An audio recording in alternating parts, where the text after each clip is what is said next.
Back. Are you casting on Sunday? VCT ke apa? Oh, okay. Cause ada job. But it's a cast juga, but it's from more. It's from 9 to 2:30.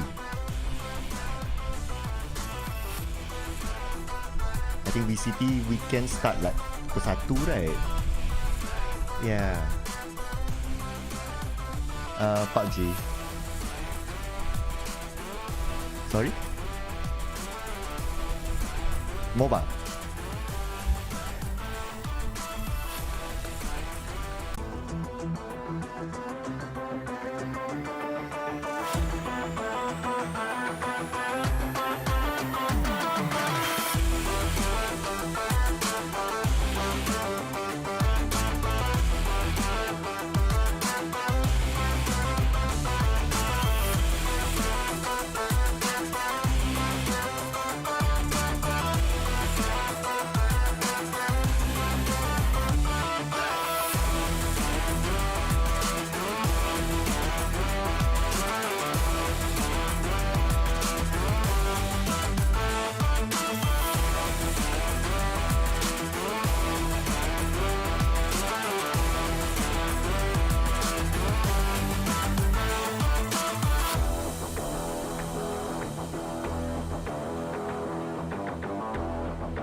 Hello everyone and welcome back. Today is a new day here for PMPL SEA Wildcard, and my name is Tashpani alongside Sir Cloud, and we are your casters for today. Hello everyone, and hello Tash. It's our first time casting together for this season. Glad to have you on the desk as well, and it's always a pleasure to share the desk with you, Tash. But of course, we have to get back to business, and our teams will still be eyeing that top 16 spot into the grand finals. You know how complicated it is for the players to readjust to this season. This season, we have one of the most interesting formats and ways to play to keep all of the players on their toes. Not only is there a reshuffle in terms of points, there's also a reshuffle almost every day in terms of your groups, so you can never really tell or really get comfortable. We also have the bonuses as well, but a recap for day 1 and 2. Today's day 3. Yeah, today's day number 3. Sorry, my time zone's not quite there yet. And the recap of the days, let's not wait, because now let's talk a little bit about our outfit for the day, which is the silver guru set, and I think Sir Cloud will really enjoy this. Oh yeah, absolutely. Just look at it. I mean, it's unique. It just looks good, and plus it really does. Yeah, it includes the most popular weapon in the game, which is the M4. Yeah. I was about to say M16 because they're kind of close, right, in terms of naming, but M4, and it comes in a white color. I mean, white color is always good, but this is new here, Tash. I love the new Royale Pass battle pass. So what's really cool about this is the fact that you can get this, and it's not really as, I would say, if you're someone who's on a budget and you still want to get something nice for yourself, get this. It's basically a play to earn sort of system where you can get yourselves not only the Martial Championship, the Munchie set, the Bunny uniform set, which is me, I'm Tash Bunny, but also one of my favorite things in the game, which is the Mousy Knockout Backpack. And this is something that you can get right now, and you know that the Royal Pass is only available for a limited time. Basically, per season, there's only a certain amount of time you can get it. So basically, if you're playing every day and just grinding with your friends, get it right now. Yeah, you might as well, right? And while you're at it, you might as well get involved with the hashtag PUBG MX Bruce Lee that's currently available right now in game. So that's your time to show yourself in the martial showdown for a limited amount of time only. And this collaboration also introduced a unique collection of in-game outfits and other items that's available right now, so do not miss out on them. And of course, I mean, Bruce Lee has always been this childhood martial artist hero that I've watched for the longest time. I feel like for a lot of the newer generations, they probably don't really even know about Bruce Lee, right? Because he's a legend, an icon for us, and I'm really liking the fact that they're bringing back Bruce Lee just to remind everyone, like, hey, this legend existed.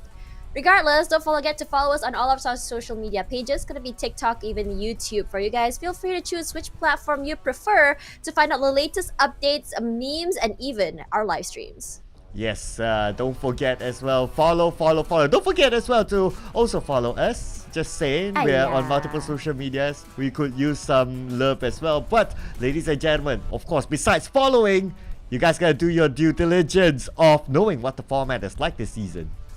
So this is a very interesting format, and I was talking a little bit with my viewers when I do my own streams, and they said that this point system, the new one, changes the dynamic of how these games have been played. And honestly, we're seeing some very aggressive, fast gameplay. But for now, we're on week 2, 22nd till 26th, where we have 5 matches per day. From Wednesday all the way to Sunday, we have 20 teams.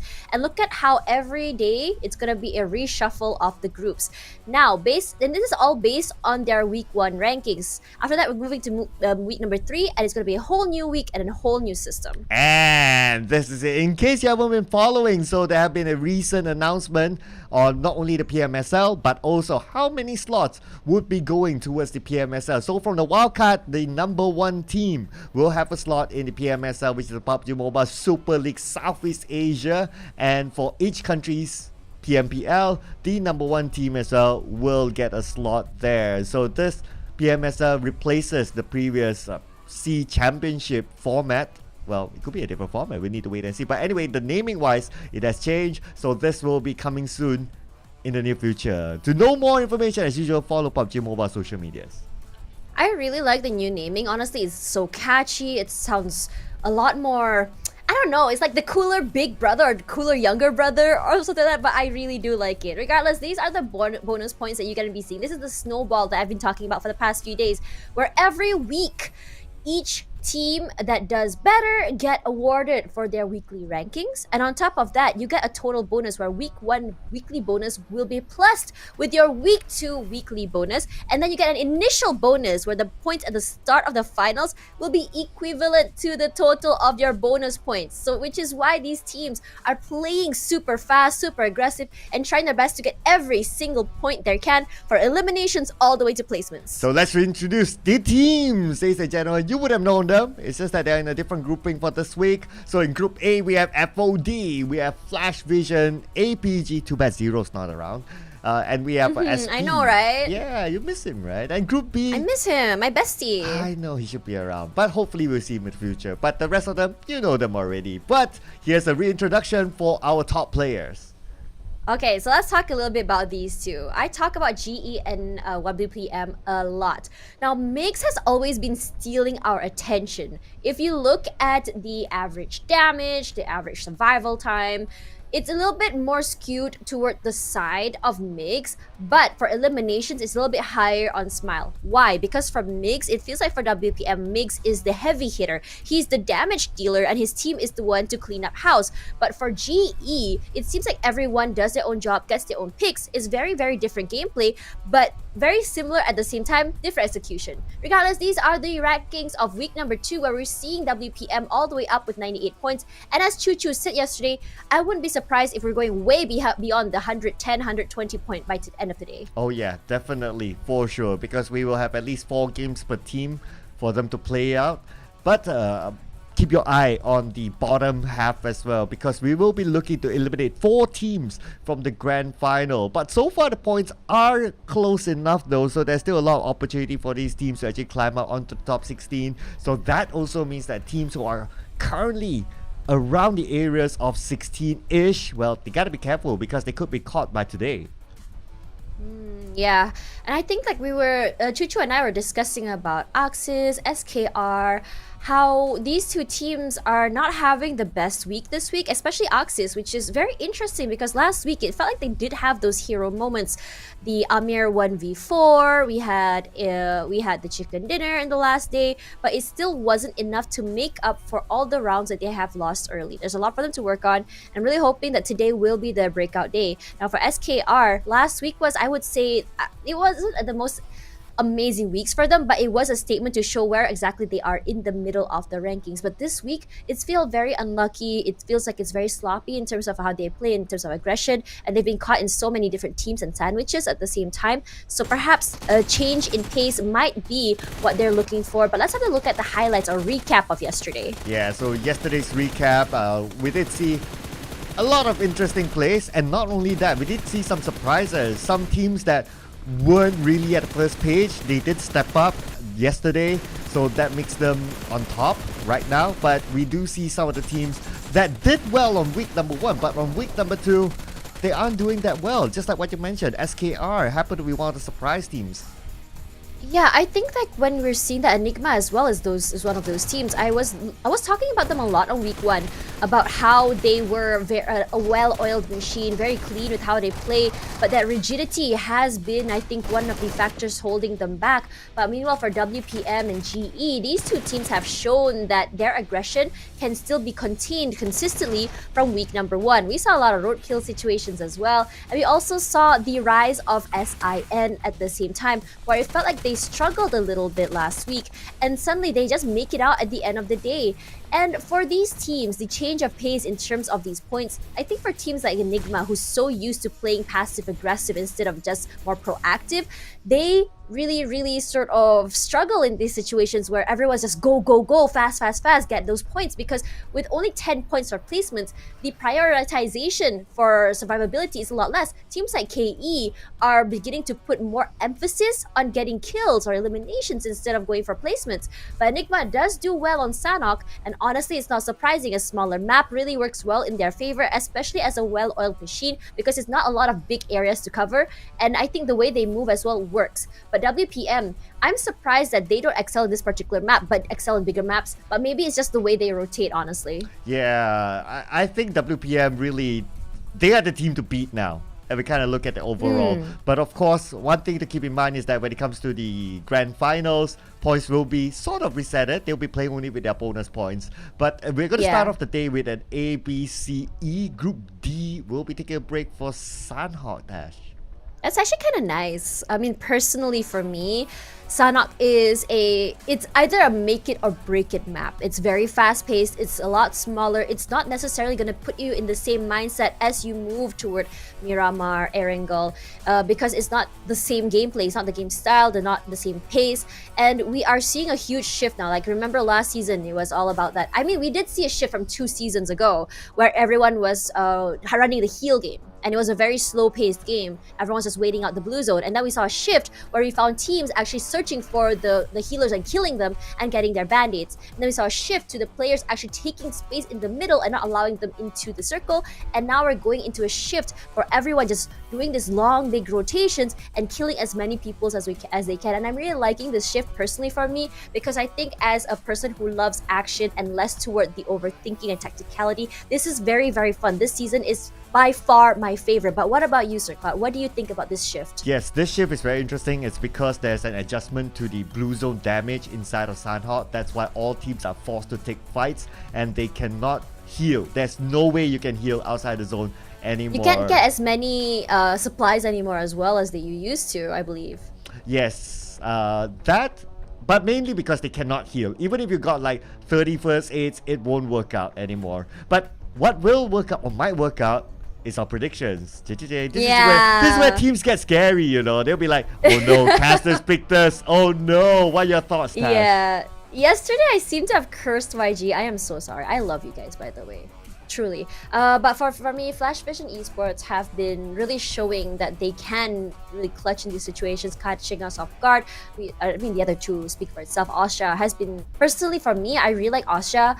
On Sanhok, they have the speed, they have the momentum. They are a team that really relies on that, and for a map this small, it works out in their favor. Well, let's see if it works out in Sanhok.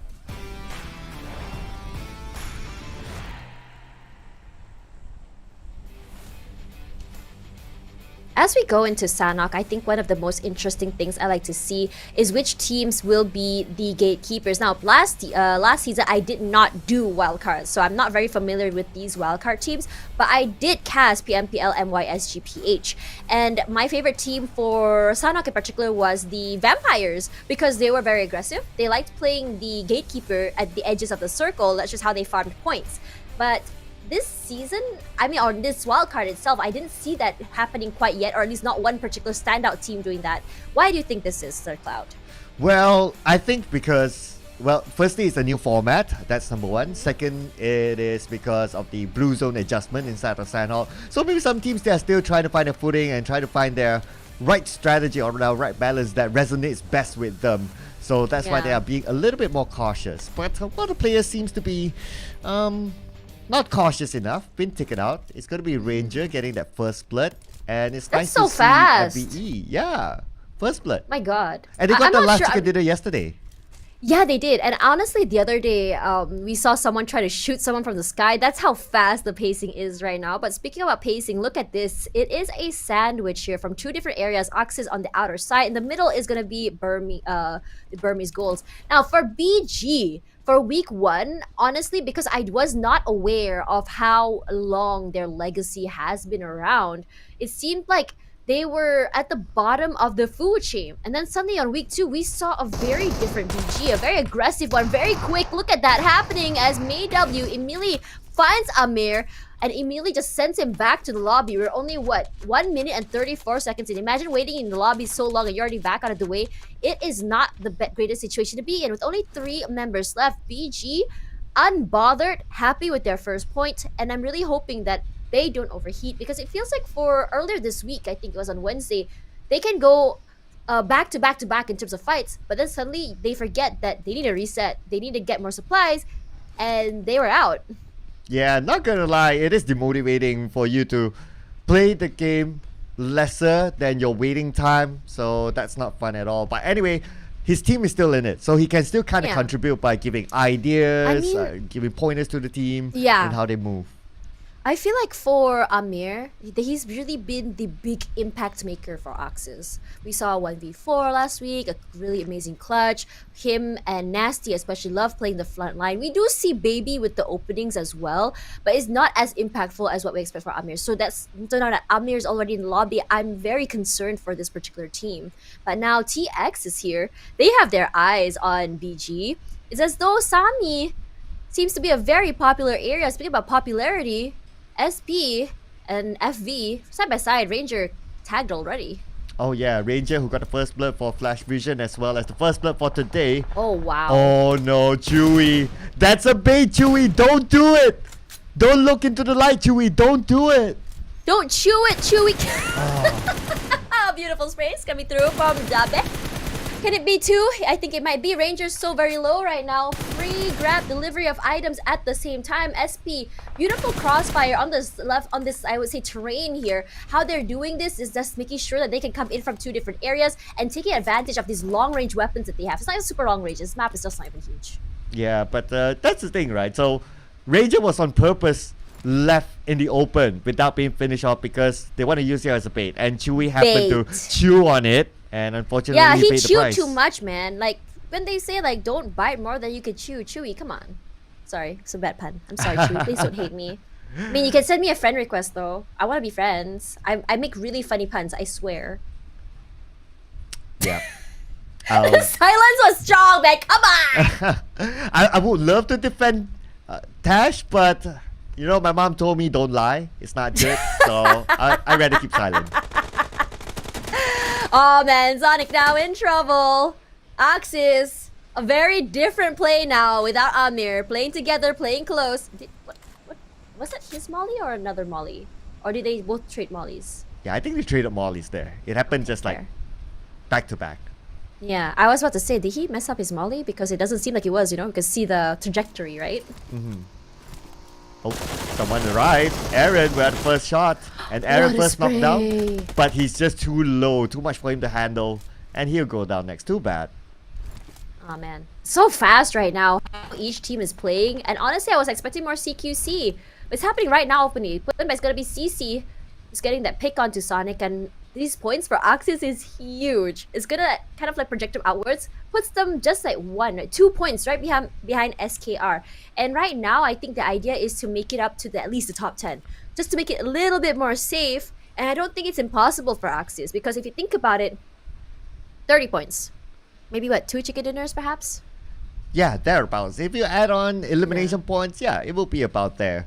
And if we kind of look at the overall as well, I mean, points are still close enough for any team to actually climb into the top 16. So it's still possible for Axis. Rancer seems to have taken a trip.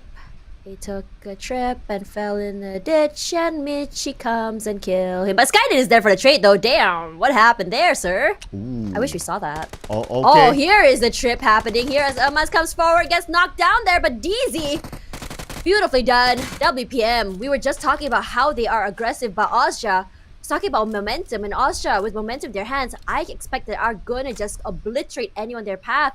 Federal is still very much alive here. You see 2 teams out in the blue zone, making their way into the area. Now WPM with only 1 player left.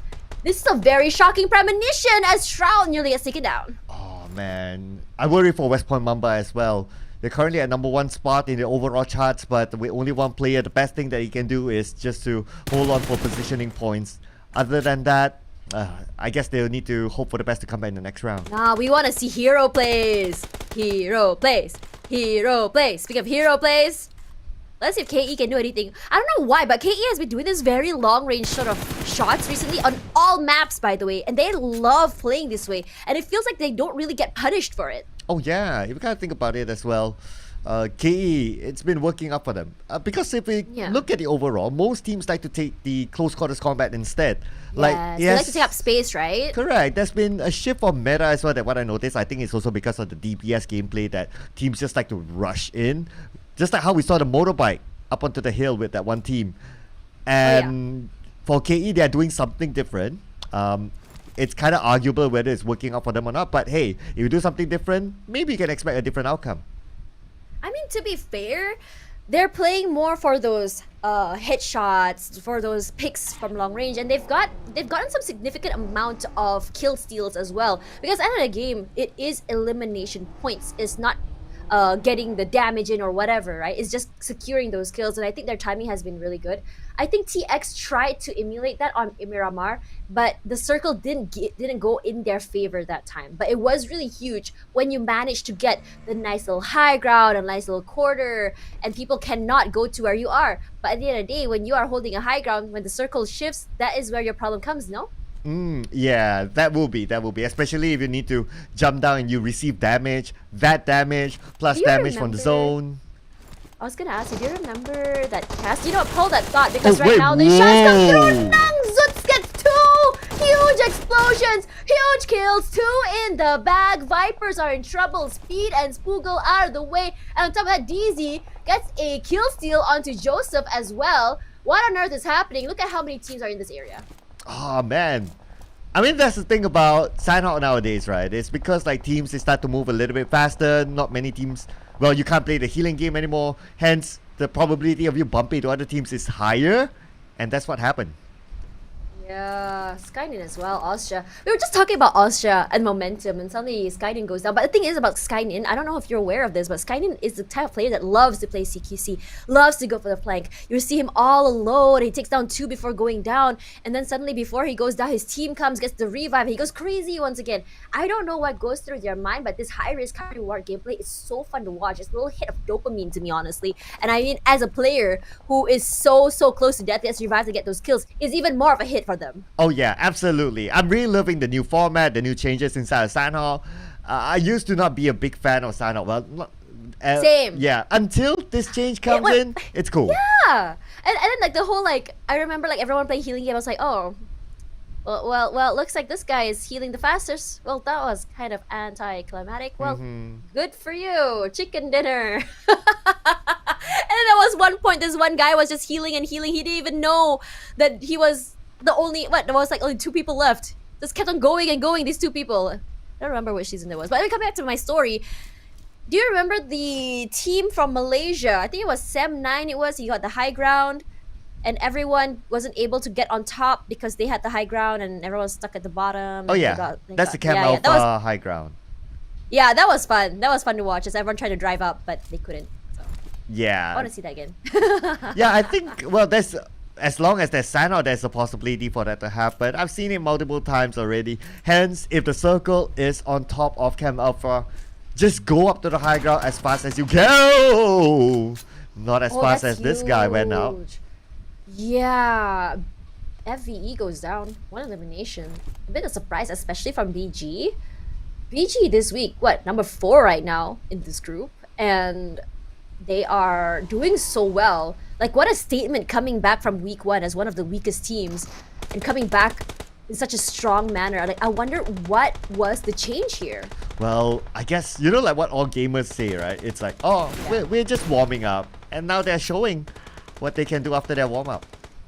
I'm really curious to know like why certain teams take a few weeks to warm up. But it's going to be a barbecue here for Erimon. Barely hits the flames. Axis today really showing up, honestly. Even though losing 1, it feels like the teamwork's a lot better. Baby here cooks that nigger, throw it out. This teamwork is looking so good in terms of synchronizing, in terms of their moving. A very different team than what we witnessed yesterday. And look at that, Baby, already with a point. And I'm liking the fact that this time Baby is not playing alone. She gets a kill with her teammate.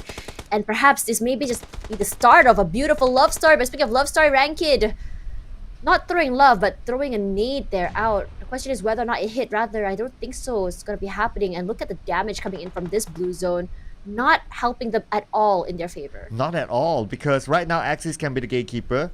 Well, we can expect that the zone will move away from Axis, and that will be a big problem for PBE. PBB, they have to find an alternative, but just look at Ranked. Where is he going to go? Oh, well, he's gonna be knocked down is what's gonna be happening. The sprays come up. Baby, you ran out of bullets, girl! Gonna have to find different bullets to use. I ran kid. Like it or not, Axis has to secure this kill. They need to get every single point they can But they are currently ahead of SKR. The damage comes through. Baby here in trouble. They're getting shot at from another team. They're being gate kept outside of the circles with BG that's chasing on their tails. But I don't think they managed to get that kill just now. Yeah, that one guy managed to get away. It will look like a problem for Axis in the next phase of the circle because they need to swim across, and we can see earlier on there are a couple of other teams.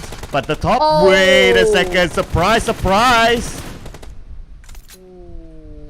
That is... We were just talking about SKR just now, weren't we? They're in trouble right now. Marcus taking up a lot of damage here from the other side, just as they took out a member of KE. Here we go, the end of the day, and Rankid just now going down to the blue zone. Looks like no extra point there for Axis, regardless. As Chuchu say, when you ride more than 3 people in the car, more than 2 people in the car, you are asking for it. That's exactly what happened to KE just now. Yeah, they just ran into the compound without checking their corners, without checking if anyone's there, and they got surprised. So that just happened. I mean, that car didn't explode, but they were shot to smithereens. I mean, imagine if it exploded. Just imagine like 4 people just exploding at the same time. Not the best outcome you can be in. And for PPE, we still have one person, Cool, who's trying to go at least for the placement points. I mean, we talk about placement points, but we also seen some hero plays. Especially we have to talk about like Amir earlier from Exis, where he managed to get 3 or 4 before he went down. So hero plays are definitely something, and I'm really liking the fact that a lot of these teams, even though they're the last person left alive, they still try the best to take 1 or 2 left before they go back to the lobby. And because at this point, every point matters. And for the circle, pulling down toward Quarry. Now, I was talking to OTG when I first time I casted this map. Sorry, OTG, J Hunter. And he says he hates Quarry maps. And I don't blame him. It's a little crater to play in. And Amura with the damage. Hang is there, but Amura a little bit faster. Gonna get 1 knock, 1 point in the bag. Actually, no, Amura wins it out in the end. I thought Amura went down, but that was very, very close 1v1 CQC. Yeah, they already got like 4 elimination points right now for Burmese goals. And Zen will be in trouble, but Edward, oh no, shot down from the other side. Newbie got him. I kind of sense that he wanted to go for Edward. Kind of know that someone's on the other building, but, well, too bad. As he was on his way, he got shot down. But speaking about shooting, DZ tries to land the shots, but could not able to connect them. Yeah. Oh, Skynin still very healthy and alive. Amura being chased out here by Zen this time, but HP not in his favor, goes down eventually. Zen gets the revenge kill for his friend. Not necessarily the best of situations, but BG only lost 1. And I think in this situation, that's 4 points in their pocket. And look at that APG, finally alive. Nangzut's in trouble, the sprays come out. Cool, good for 2. Cool, I just talked about hero play, and this is one of them. If Cool manages to get these 2 points, it'll be huge. But the lack of information on where the other member of BG is not allowing him to go forward there. But G-Lab will be working with MAW, so at least he knows a little bit that his teammates are fine. Oh, we have APG right now, but trying to go up to the high ground, trying to get into the compound. They're paying for it. Unfortunately, they weren't prepared.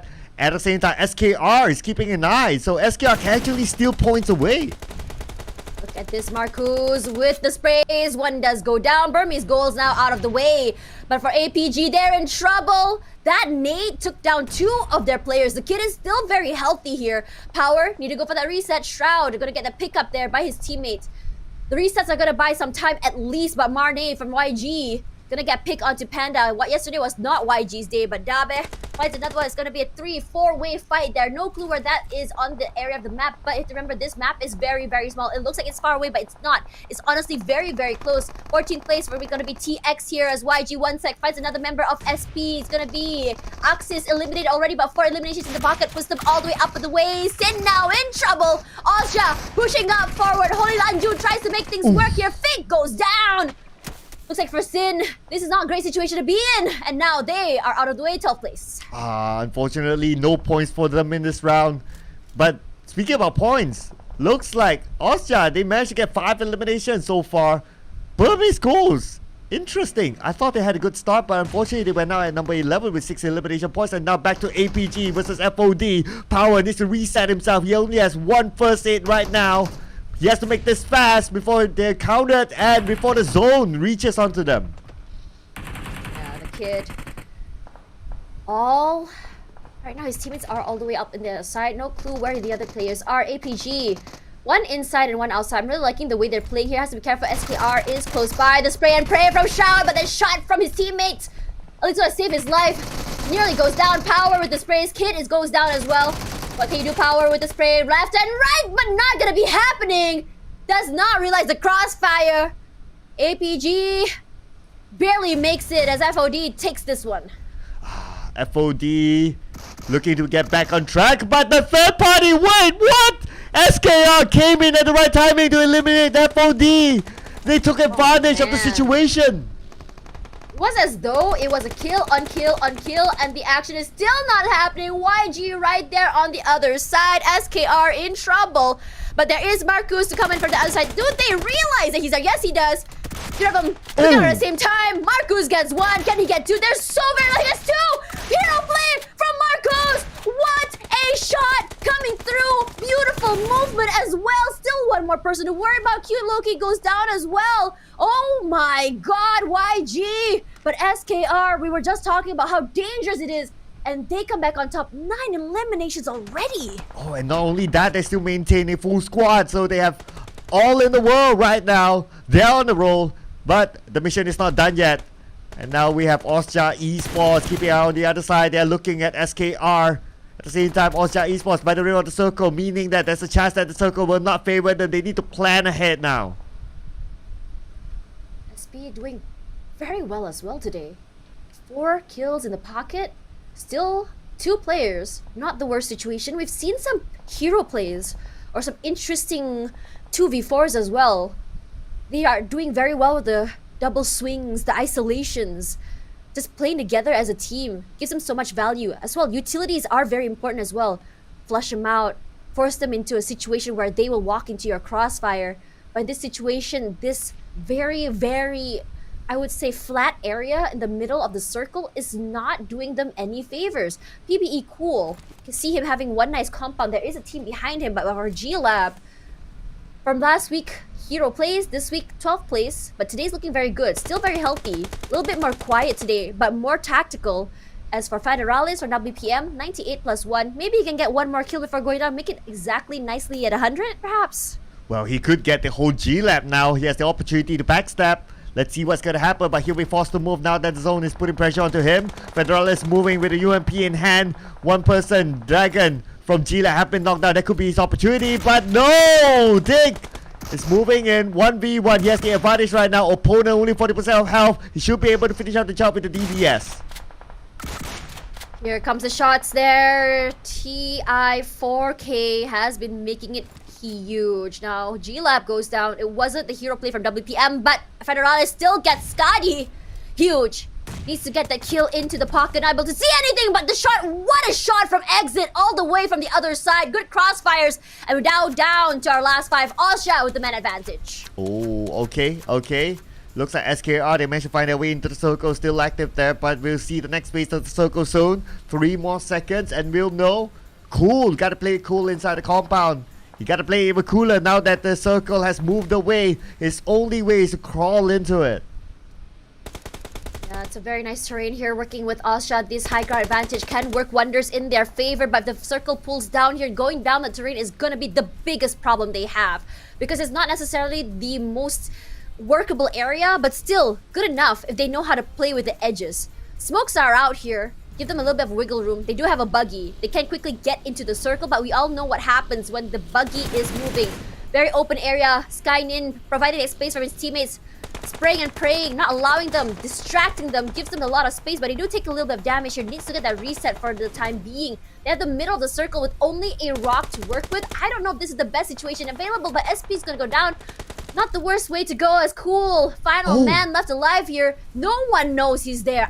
He might just be the kingmaker for this round. He could be. Okay, he might start it off with this. Prepping up a nade. Tossing it onto Austria. That nade should land. Yes, it will, but not enough to knock Astro X out. But they don't know that he's behind. Okay, they do know. He's trying to counter with the nade. Cool receives it, but Cool! Beautiful Kobe on the Astro X. Kobe part 2 is the question here. Goes! Oh! Gets it in the basket. One more pick for Cool. 1 versus 2. This is the moment we're waiting for. Man advantage for SKR. This is exactly what they want, but they have to play this right. We've seen a 1v2 situation. Man advantage go down here. Don't want it to happen again. Now for Vipers, Rain. play in the corner. No one knows where he is yet. Cooking up that nade, good throw out. SKR knows exactly where it is and gets a beautiful hit onto SKR. Another molly gets shot out. Just to flush them out of the way, but they are going to be pushing out here. Here we go. Careful, beautiful sprays are out. The crossfire is huge. Ooh, cool. But for SKR, look at how they're playing the crossfire. Coming from both sides doesn't allow them for the isolate. Tash, cool, could pull off the hero move right now. He has the advantage. He's not pressure by the blue. He knows exactly where they are. Cool can finish him off. Cool doesn't have any first aids. He can't heal himself that quick. But it should be enough. He can take the shot early. Unless SKR they can recover. But Cool's waiting for the right moment. Can he? Oh. Cool. Can he do it? He might just do this. That sprays and seals. He just shows where he is. And unfortunately, SKR is going to get it. Winner, chicken dinner. Could have been in Cool's pocket, but the hesitation does not help him at all. Regardless, for SKR, this is a huge comeback, a huge statement from map number 1, showing us that despite the rough 2 days for them, this is them, their final form, and more to come. Oh man, this is their final form. SKR starting the day with chicken dinner. Despite so far a disappointing week, but now with this chicken dinner, they could be on the roll. Momentum is huge. Now, I talked about how I wasn't really a fan of playing in Sanhok, but it's only because Sanhok can be very hard to navigate. It's a little bit more complicated to play, in my opinion, compared to the bigger maps where you have a little bit more wiggle room in terms of the speed. But with this win from SKR, will they be able to snowball that momentum into the next game? Regardless, TI4K. I've been seeing this man's potential from day 1, but we didn't see it until today. We saw those jump plays, those hero plays coming through, where he comes in clutch for his teammates, and also 1v2s as well. This man is fearless. Not the highest damage, but if you look at it again, 5 eliminations in the pocket is pretty big as well. And if you remember, SKR today has gotten a few kill steals as well. Out of the blue, where we see WPM putting the damage, no, they were coming in from different sides with huge nades and huge sprays. Oh yeah, and besides that as well, our top 4 teams to watch, of course we have SKR, we have Austria Esports, we have PBE, and we have SP. These teams show how it is to play inside of Sanhok. They were very aggressive overall. SP maybe a little bit passive, but then again managed to survive up to the top 4. That's good enough for them. Yeah, I think that in this situation for this particular map, I wouldn't say like it was the most extraordinary map or anything, but look at the momentum coming in today. As though the first 2 days, it was like for teams like WPM and GE who are just having the momentum from week 1 just move forward, they brought it into this week. They didn't have a problem. But some teams required that adjustment period as the teams reshuffled. Teams I noticed like Sin, like SP, like PBE, like SKR, some took longer than others to really understand how each team played, how to adjust. But this huge adjustment from SKR is big.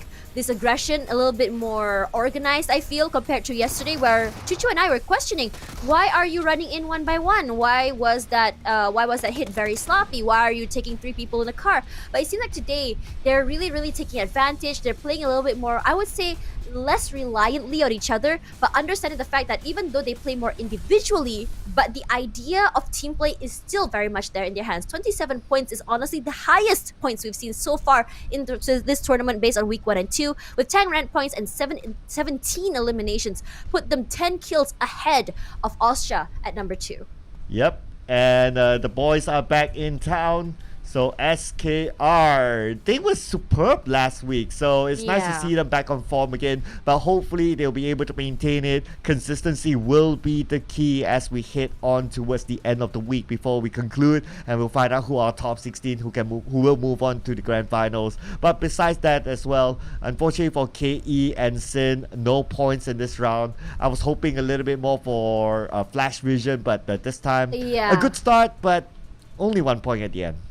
I was just talking to Chuchu yesterday. I feel like we kind of felt like KE was having like this big fights, right? Like it felt like they were going crazy, they were getting picks, and we're like, wow, huge, you know? But with 0 points, it really just makes you question like, what on earth happened there? And it was likely a third party, a likely situation where they weren't able to secure the kills because they were getting crashed from a different side, or their kills are stolen, because that's how aggressive and how competitive it is now in terms of getting those points. Regardless, for the rankings on week number 2, 103 has been breached. It's gonna be from WPM, regardless of the not so stellar performance. And I think it was Michi? Was it Michi or Federalis? Final man alive, still getting to get 2 kills alone. Yeah, Federalis, all alone.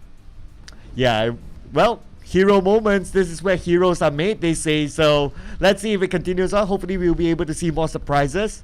But looking at the overall charts, Axis is still at the bottom. Still a lot of work for them to do to come out from that bottom 4 at least. H2O, they didn't play, so naturally some of the teams will catch up onto them and they're pushed out to the bottom 4. So they're down there right now. TX, they played, however, because it wasn't a good round for them, they are pushed down to the bottom 4 too. So some of these teams have been pushed down, but then again, we still have a couple more rounds to go and anything can happen. Anything can happen. Anything can happen. You know the song? No, you know I'm the song, too old right? for it. Oh my god, no way. It's Ellie Goulding, sir. Or am I tone deaf at this point? I only know Tash Bunny. I don't know anyone else. But honestly, what a match does now on Sanok, and this is making this a huge, I would say, match starter, a huge firecracker to just really ignite the passion for the day.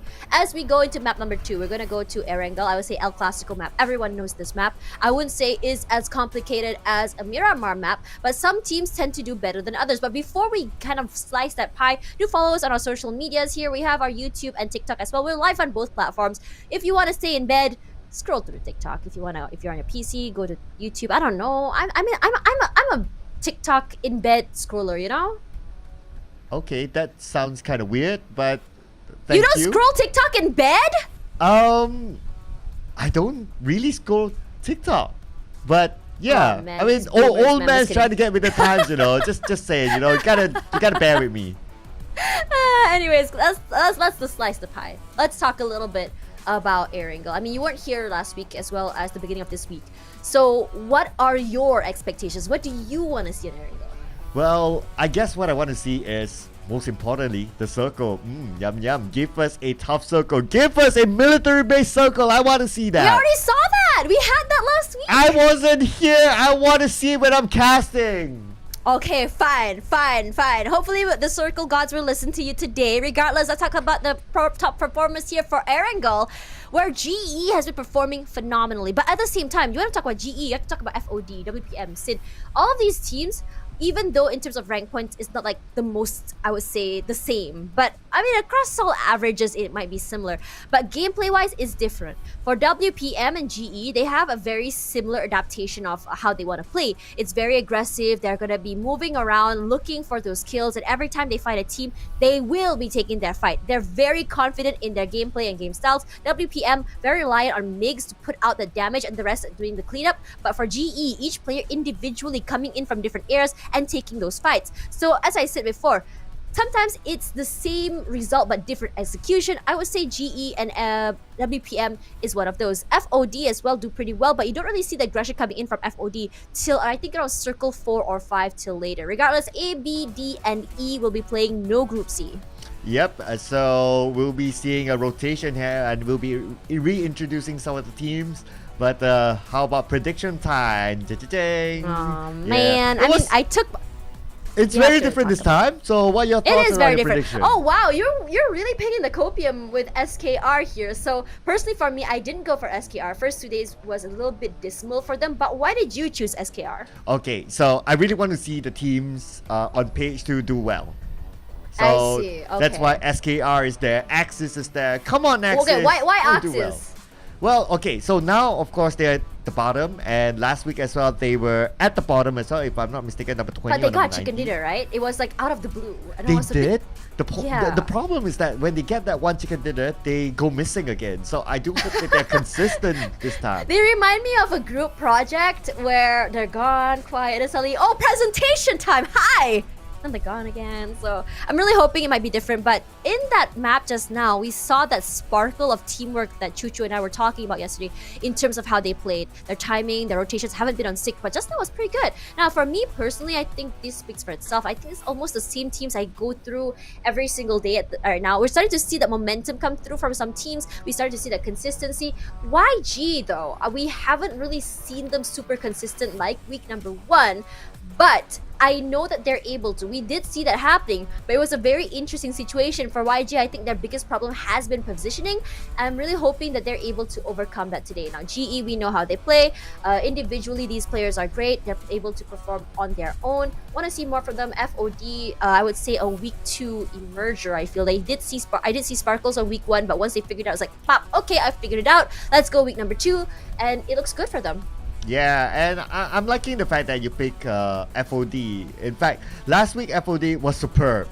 They were on top for most of the week. And consistent was the name of the game for them, wasn't it? Yeah, very, very consistent. But this week is a total flip for them. So I'm not too sure what's happening, but hopefully they'll be able to come back. YG, of course, they are a well-known org in the PMPL Southeast Asia scene. So I love them. I've interviewed them. You love everyone. Come on, Tash. Who do you not love? Listen, anyone who talks to me is gonna be my friend. Zero, where are you? Here, this is for you, my friend. Yeah, we gotta get an interview. Like Zero's the special guest. Yeah, I need that because literally, like, I don't know if you guys were here during last season where I interviewed APG. They got a few chicken dinners, and even when they don't, they're still smiling. And when they did, I would always ask them, "Hey, what did you eat today?" And they would share with us what they ate. So every time they ate fried rice, they do well. But every time they eat pizza, not so much. And I'm wondering, does food affect your performance in PUBG Mobile? That is a good question. Maybe we should try, like if you get on stream, you play your game. What, today you have this meal and you play. Tomorrow you have a different meal and you play. And let's see how it turns out. I don't know if you want to test it on me. I'm a little bit, I would say, outstanding as a human being in a different way than you would think. It is likely that you might need to find someone a little bit normal. Perhaps Sir Cloud himself would be a very good experiment. Oh, okay, a little bit normal. You don't know me yet. Oh wow, we're playing this, huh? We're playing this, huh? Yes, we are. How many years have I known you, sir? Let's see. How long is that again? You know what? We're both old at this point. At least PMPL season 3? No, I think it was before that. It was before that. Yeah, but let's talk a little bit more about like your expectations for today for the teams. Now, what do you think is the biggest obstacle for Axis Fighter? Ooh, okay. I think, so there's one thing about Axis, right? When they played the PMNC Singapore, they had a different lineup. They had, in fact, very interesting, it's a full ladies squad lineup that time. Yeah, I did notice that it's a 2-guy, 2-girl now. So why decide the shuffle and what is going on? What's the idea behind having girls playing in this team? Alright, so the idea of, Axis Fighter has always been a girls lineup, and they even played like in other tournaments, girl tournaments. So why the change for this PMPL Wildcard? It's because of some of the girls couldn't commit anymore. Some of them started working, doing other stuff, and going back to study. So the manager had to do some changes, and hence the changes were getting like people like Amir into the lineup. Okay, so with Amir in the lineup here, is Amir a pro player or is he basically a brand new player? Yes, he used to play with one of the Singapore teams last season or last 2 seasons, but he was in the PMPL before, so he's not new to the scene per se. So I guess that's why he merits himself into the team. I love that. I really love that. So I was literally asking Chuchu, as we all know, like one of the Axis teams, I think it's Red One, right? Is it Red One? Axis Red One. Yeah, Axis Red One. Yes, so that's the main team. Yeah, that's the other team. So they're known as the pro team. Everyone loves them. They have a pretty big fan base. Now, I'm curious to know whether the coach for that team does train Fighter at the same time, or do they play together? Does in any way they play together, or are they completely separate entities? Well, as far as I know, the coach are separate entities. And as far as I know, they don't play together as well. So Axis Fighter, they play in the let's see, in regular scrims or tier 2 scrims because I they see. were not a pro team before today. I So see. So yeah, this is naturally. honestly like a statement, isn't it? If they do well and can challenge their big brother, this could be huge, honestly. Oh, yeah. Especially with ladies in their lineup. I mean, it's not the first time we've seen ladies in the lineup, but for now, let's head on to Erangel. Let's see how it goes.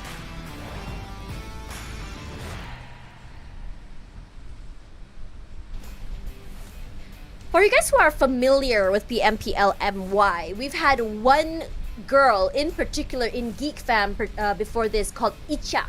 And she was one of the most, I would say, heavy duty, heavy hitters for the team in terms of putting in that damage.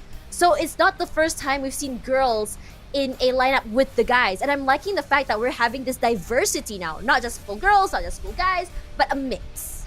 Oh yeah, it's been great. In fact, in the PMPL NYSG Season 2, we have PPG, a full ladies lineup. And in Vietnam, one of the PMPL seasons, we had a ladies lineup as well. So it's nice to see this kind of diversity, and I really do hope that we see more in the future. I know that in some countries, or at least a lot of them, are starting to have these little smaller tournaments here for the ladies as well. And I'm really hoping that we actually have a really big one as we move into diversity and having more ladies here in gaming.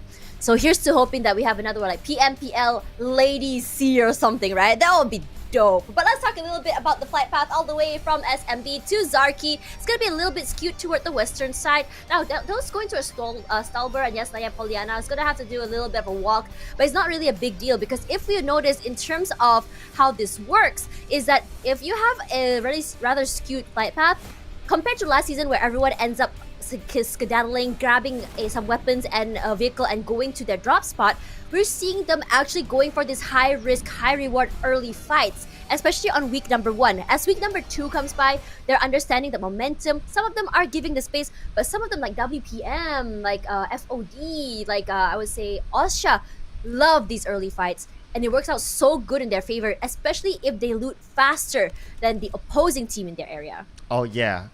So they tend to adapt with each other, right? So that's the interesting part about the week number 2. Week number 1 is always like the discovery. It's always about knowing your opponents. And sometimes if you're playing that league and you have like 5 days worth of games, you won't really have that time to do a VOD review. After the game, you might be just too tired. You don't want to think about it, and you just reset and prepare for the next day. But when it comes to week number 2, because you have like Monday and Tuesday off, that's where teams will take their time to do VOD reviews with their coaches, and that's why we also see like a change in play styles for some of these teams. I was talking to Chuchu yesterday about these mid-round adjustments at the same time. How some teams, you want to rotate, and then like I think on week number 1 we saw Enigma actually butting heads a lot with GE. And it was always a 50-50 between these two teams. Either GE comes out on top or Enigma, but it was looking a lot more clean on how Enigma takes these fights. And then week 2, Enigma went missing. And me and Chuchu were talking about like how, okay, you want to go somewhere, you don't expect this player to be in here. How do you adjust your playstyle? Oh no, one teammate fell. How are you going to readjust into that situation? And some players are so good at doing that. We see that especially from Osha, from GE, how they do this. And I think it's so great to see this switcheroo in the middle of a fight, in the middle of a rotation. And even in those difficult circles, I think historically, for really hard circles, teams at the bottom tend to do a lot better because it's something that I would say a lot of teams are suddenly so lost. But for this season in particular, because of how everyone is playing aggressively, everyone's going for those fights, it doesn't really matter how hard the rotations can be. It's whether or not you can win those fights and make something out of it. Yep. And sometimes it's not about like fights per se, right? Like what we saw earlier on, even though if you lose a fight, but you can survive till like the top 3, top 2, maybe getting a solo chicken dinner by stealing away a couple of elimination points here and there, that's not too bad. Yeah, I also really like the fact that sometimes you see these players run a very interesting comp where they have a 3-1 comp or a 2-2 comp, And especially as the circle have like, I don't know why, but a majority of the circles have been like a little crater in the middle where it's a little bit of a low ground and the high grounds are on the sides of the circle. What they do is they put one or two players on the high ground, and then with two players going forward here, they're not going to be staying in the middle in particular, but VG seems to do that. And every time I've seen a team really go toward the middle and hold it, they will go down because holding the middle of the circle is very, very hard. Excuse me. Go ahead, Tukla.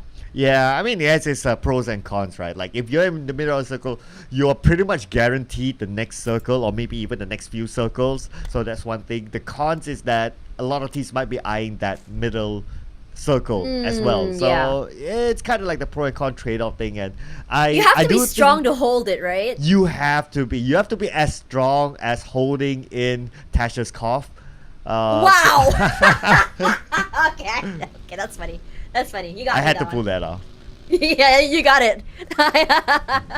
Regardless, H2O coming in toward this side of ruins, passing by some teams, and it's so quiet early. It's such a different pacing from day 1, day 2, even week number 1, where it's sort of like a very early skirmish fight. And I was just like, oh, this is exciting because the change in pace of the points means that it's going to be earlier fights and people are just running for those points. But now on day 3, it's so quiet early. Why do you think there's this change of momentum? I think there's also a percentage of like teams don't want to lose. It's like we're kind of doing okay, but as long as we don't go out early, we'll be fine. We might make it into the top 16. And that's why teams start to play a little bit more passive. We might see towards the end of the week, teams starting to get desperate, and that's where we'll see a lot more fights. So tomorrow? Yeah, perhaps. Starting tomorrow. Tomorrow. Oh, you know that one. Oh, yeah. I'm old enough. It's an old song, you know? I mean, yeah, it's fair. Everyone knows that, I think. Well, not the younger generation. Regardless, for Vipers, you know what's really interesting about your pick for Vipers just now? You chose Vipers, and they actually made it into the top 5, and it's actually one of their best showings yet, in my opinion. The aggression are out, and even then, like, I always notice that Spoogle and Speed are always the first ones to get picked off early, and this is because if you notice how they play, it's a 2-2 sort of situation. Spoogle and Speed in the front line, they get sprayed, and then suddenly there's no retreat coming through, and this is where there's a pro and con, right? When you want to run these, I would say, these comps, whether or not your teammate is able to have your backs, number one. Can you overwhelm the firepower? And speaking of firepower, saw Axis taking some damage there, and they're like, okay, I don't think we have that firepower just yet. I don't really feel like I want to do that, but immediately the top big plays, finding one member of Enigma, QB, now lobbied. Yep, that took a while though to get that first blood, but we're not done yet Look with the at action. how low he is, yeah. I know, right? How's he gonna get away from this? But then again, that's why his teammates are around, so the top will be at the forefront together with his other teammates, and they'll try to hold off Enigma while they reset. This is a very aggressive play coming into this areas outside Enigma. They have them kind of like hold up from all different angles with one member already out of the way. This is the problem. No QB, 3-1. But the thing is, they do have the outer area advantage. One nade does drop onto a member there. Spooky, huge, spooky nades coming out there. Finds Kaya. They have no clue where the other two are. Now they do. They know at least one there. Koopa with the reposition. Look like he's gonna go for a big flank here to the other side of the warehouse. Could be huge, honestly, when you think about it. It allows for a pincer, allows for the crossfire as well. Boy Sean from the other side. I think he suspects that Koopa is further out here. Yeah, he's going in for the counter backstab. That's very interesting coming in for him. So hopefully it'll work out. And because if he gets knocked out in that position, he's pretty much gone. But Koopa doesn't seem to know what's happening. Doesn't know at all that his teammates are there. But look at how what do you think of this circle? What the heck? Okay, I can imagine a lot of choke points right now. We got the bridge just on the left side of Rozor and the left side of Yasnaya, so those will be sort of choke points. People will be swimming if they make it late to the top, so they gotta make it onto this Saverni area very, very soon. Yep, so look at that, Davan. Sean, huge, finds Koopa. We all just talked about that rotate. It's huge for him. That aggression coming out as well. The confidence doing so well for him. With Kaya out of the way, Koopa as well. Not looking so good for both teams as they are going to be ending up broken here. Enigma with the final 2. KE with the man advantage here. They know exactly where he is. That nade doing so huge, so much work, so much damage. But now the problem is, no push-outs from Enigma is allowing them to get that reset. And without the man advantage here, they need to do something fast. Look at that 2-1 situation. Sean watching on the other side allows for the long-range sort of taps, allows for the donations as well, and doesn't allow for a third party to come through. But it looks like for KE, oh, this is huge. Look at one in front and one the back side, leaving one member in the middle. I think this is a very huge confidence play because they are going to be playing together, but relying on the fact that the teammates are already there to trade them out. But Spooky, the spray and pray out to Davan, not hitting any of his bullets. Oh no, what on earth is happening here? Tash, what do you say when Yes. Caps is keeping an eye on his opponent? What? Caps lock. And Cat's the top. Never mind, Oh, those okay, two, but the right. top goes down there. Davan going in for the reset. His teammate is around. Oh, okay. If Enigma needs to push, why are they're very hesitant here? Oh, Boy Sean, just waiting for them to come out the window. They're not showing themselves just yet, but Boy Sean's going to take that preemptive move. That's Tossing a huge. molly onto the inside. And Boy Sean versus Caps, and Caps will I cap can't it. believe that happened.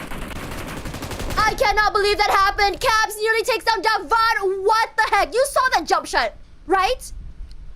Yeah, beautiful. I can't- Out the window, That's seamless. illegal.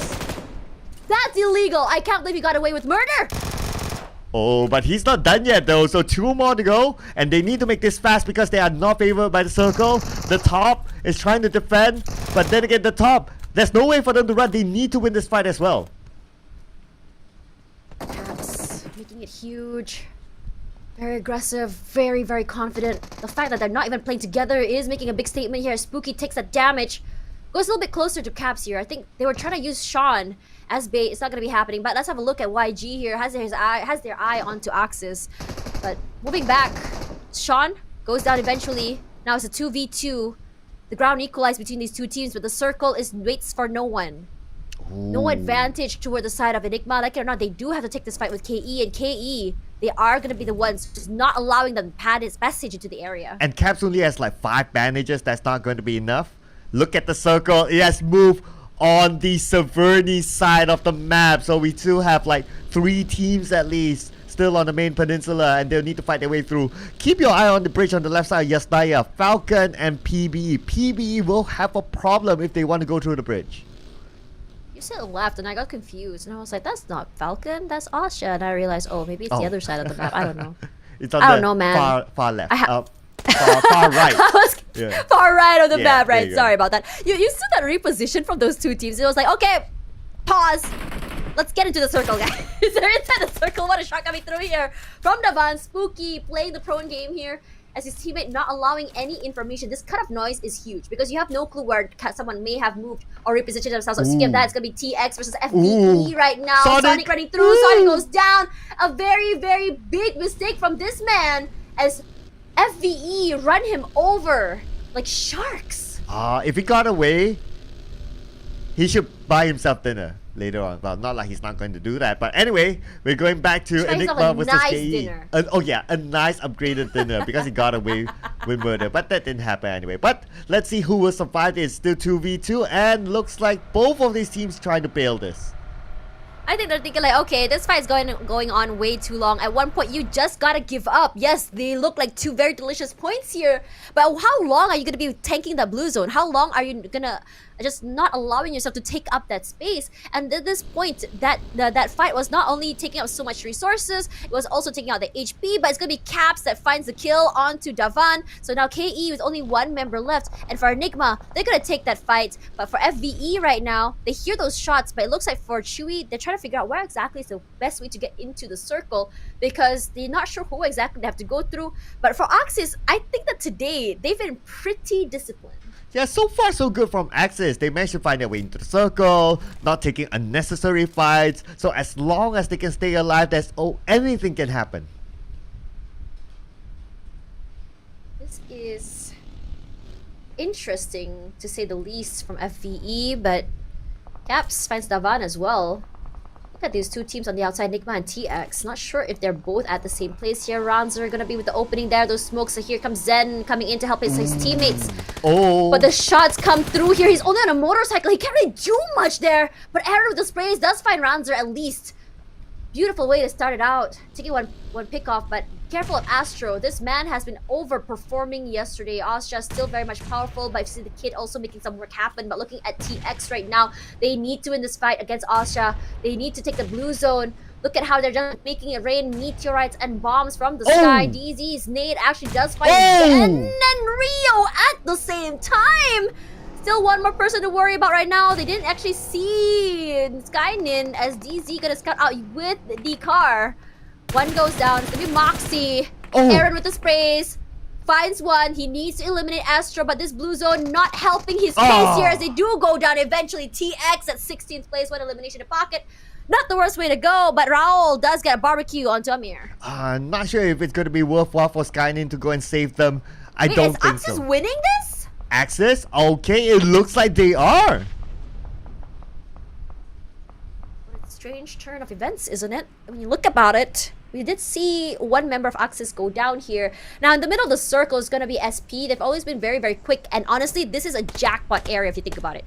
It's a nice compound, but not exactly a high ground. Still good enough for them, honestly. But for FVE in trouble, SKR here to join in the third party, because even though it's your kill and your fight, I want those points. They did get that reset. They have to be careful that for Axis, they are still very much healthy. But Baby you did get tagged very low. I'm not too sure what happened there, but H2O this time only now making their way into the circle. It's going to be GE that was stopping them in the tracks. KE is now out. Oh my goodness, KE on page number 2. Being eliminated, not a good round for them. And now, putting focus on the PvE, they're playing the gatekeeping role as what we saw earlier on. They are masters of this bridge, so no other team can pass by. Look at that, Vipers today are hungry. Wow, they blew up the car, they threw out the barbecue. Look at the nades come out as well, while Nang does go down here. Badaje coming in from left, right, and center with those sprays. It's been huge for him. Just trying to smoke them out of that area. Not smoke, but zone them out. It's beautifully done if you think about it, because they were playing inside of the smoke. What do you do to get them out? Throw out those utils, throw out the molly, throw out the nade. They have to leave eventually. But the thing is, they're not allowing that reset. APG has had their eyes on this team. They want to slay the Vipers. Oh yeah, APG. This is a fight that they must take because they're still on the outside of the circle. APG is moving in. The kid is going to lead the charge. The kid might get that through a splat, but nope. But then again, it doesn't matter. But looks like focus back onto Atif. Atif have been gunned down, but Axis, oh no, they seem to be falling apart as Baby goes down. Oh no, unfortunate for Baby, but she has been making some pretty big moves earlier. Besides that, the kid unfazed, just openly moving to this area, using this terrain. A little bit of a wormhole there with those smokes just to give them a little bit of a space. But Axis with only one elimination in pocket, not too sure what happened. Great start for them regardless. The spray from Deja might be a problem for APG. No clue where they are. The smokes are not giving out their location, but if you see where it is, that's working out. But speaking of Enigma, just now 3 eliminations in pocket, but that nade you saw just now from PBE, huge. He got 2. Can they get more out of that? But APG, they must win this fight because they're currently on the outside. But at the same time, speaking about APG, Atem goes down to the zone and will be finished off. DJ keeping eyes onto APG. Power seems to be powerless to get in as they're putting pressure onto him, and finally Power will be taken out, and that is the end for APG at number 11. Look at how many teams are over there. Pulling down to the southern side here. Everyone on the northern side is gonna have to take this fight because see Chewy outside the zone, and on top of that, bleeding to death. I don't think FVE's Chewy is gonna be picked up here, but the sprays come out. SKR, the brand new aggression coming through here. Wow, Marcus, your teammate nearly hit you. That would be pretty bad. Yeah, good thing that's... that's beautiful! Look at the parking! Oh wow. Such alignment, I must say. Yeah. Good for people who have OCD. I've never seen beautiful parking in my life. Well, not for this game. I mean, in real life, yes. But yeah. Anyways. Gotta do a reflection sometimes. We gotta reflect on ourselves, right? Yeah. As a PUBG player, do you park very well? Let's not talk about that. I'm worried now to be judged. Okay, Okay, you know what we're talking about? Let's talk about GE and H2O right now. We literally talked about GE being the gatekeepers for them. And we really haven't seen GE just yet. Smile has been huge yesterday alongside of Master Zai. So I'm expecting big things from these boys. But for SKR, I didn't have to expect anything. And they just gave this action to me on a silver platter. But speaking of speed, silver platter, Master Ichi with the opening shots. None of the bullets are going to be running into H2O at all. For yesterday, H2O, regardless of their points, they had some pretty aggressive plays. Their comp is coming through. I'm really hoping it can translate into the kills right now. Mal in the open area. Their car explodes. He takes quite some bit of damage. Some smokes are there. It's a little bit hard to move here when you don't really know where exactly everyone is. These smokes will give them some space to reset, to kind of reposition. But with everyone shooting in from so many different areas, how can you tell which area of the rock do you want to play in? It doesn't help that they're on the lower ground, so a little bit pinned back and by the edge of the blue. So once the circle shifts, they might not have the circle and they'll be forced to move. So this is not the ideal situation for them. It's a good temporary situation, but for the next one, they must plan. Oh man, Vipers, a huge opening onto Marcus. Not Yahiko as well goes down. Exit is there to help his teammates there, but you know that moving is gonna be a problem as you get that revive. With 2 down and 1 each, the revives runs them over. Drain, he puts no man, but is he gonna be punished for it? Yes, he does. Deje there for the refrag at least. T1 4K does go down. Deje huge right now. You know, Yahiko did get revived at the very nick of time. Exit so low, but the Vipers go down. They were punished for their aggression. Yeah, trying to get into the circle, but it was a fight that they were supposed to take. That they must take, in fact, because there's no other option for them at that point. But now looking at YG, they're playing by the edge of the circle. OJS on the other hand, keeping eyes onto H2O. H2O tries to spot out where the opponents are at. PBE on the other side, the smoke's giving cover towards PBE. H2O cannot get a good clear shot just yet. But now, moving over to the high ground, we have Falcon. Falcon, we've seen some big plays for them, but Miles does go down for thanks to Master Ichi. Regardless, coming back to Falcon, PBE today, a different sort of aggression, knows how to play those utils. It's always a big opening, util opening from PBE. It's one nade, one molly, and immediately everyone just rushes forward. It's huge, even though they are at a man advantage because of how well they use the utilities. It's been giving them a lot of value. They don't allow that reset to happen, and that's exactly what I wanted to see from Enigma earlier. Huge nade, big pick, push in so that they don't get the reset. Enigma, we haven't seen that play just yet. But for the players for Falcon, they have a big area to work with. They do have some time before the circle does push through here. And I think what they're trying to do here is wait for the rotations to come in to get some information. They also get some information, at least from those gunshots. SKR, not in a good situation. YG was to come back for yesterday's play here. 1 sec cooks that nade up. Notice there's one near that car, that explosion. Thankfully, not thankfully, I don't know, depends on the team. Takes one out. Ooh, YG moving in aggressively and give him 1 sec! Just give him 1 second and he'll get the job done. But that is it for SKR, the team that has been sacrificed to YG. Oh no, an unfortunate situation, but Marne today stepping up. We were wondering where this man went yesterday, but it seems like he needed a little reset coming through. Chanlon with the huge opening there. Does not get to hit, I believe. Oh, there we go. Damage comes through onto Konzi. Huge. Gets a knock as well. Now for SP, looking so good right now. They had the middle of the circle earlier, and as people come into their area, look at the advantage they have. They're just making it rain. How many nades do these people have? They're just throwing it out. Who needs guns? And we have all these nades making it just explode. Beautifully done as 3 gone. Andrew left alone, trying to get that reset, but this push from SP here is not doing them any favors. Can they get the reset is the question, because Andrew is their heavy hitter. They need Andrew back. Here we go. In that damage, but gonna run you over. Sprays come out as well. Konzi out of the way, and here we go.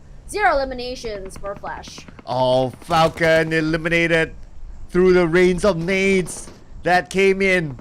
That is a beautiful moment there, I must say. Very, very aggressive coming in for their opponent. But now putting focus on the PBE. PBE playing outside the circle. They are on the lower ground, trying to climb out to the high ground, but they have to be careful. H2O is currently moving. Chico, unfortunately, is currently down. There's no way for them to pick up Chico. He's just too far away.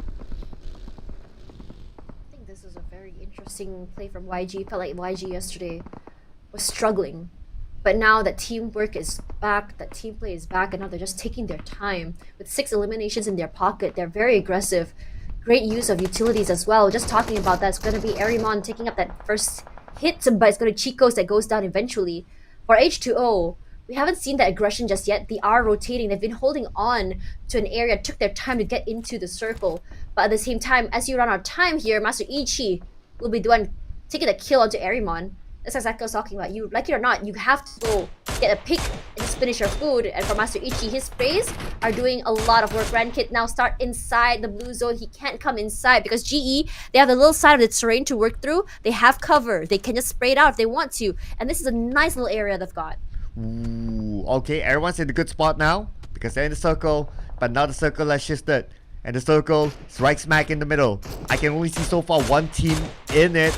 Maybe at most 2, but the rest of them will still need to fight through. Ichi hasn't stopped. He's just throwing out those shots. Oh my god! Look how accurate those shots are. How he's handling that recoil as well. Beautifully done, honestly. But PBE, understanding the gravity of their situation, gonna just run in through YG's spot here. But SP is there. They want to take this compound. YG very, very happy in this situation there as Monboy does pick up Jigsaw. Panda as well goes down. Rankid, very low. Gonna get the reset. Regardless, SP does go down eventually. PBE is here. And for now, we are down to our top 5. Oh, top 5 it is. But how fast will the top 5 teams play this time around? Look at the circles. Other teams are still on the outside, including YG. Now Loki is doing the scouting work, just trying to find a good space for him to play together with his teammates. But he knows that someone's in the compound, so they can't rush in just like that. They're playing by the side of that circle there, and it's doing a lot of favors from the H2O, now suffering, breaking down one by one. This pressure that GE has put onto them has been massive, and they are separated by their teammates. No trades available. Fred gonna go down here.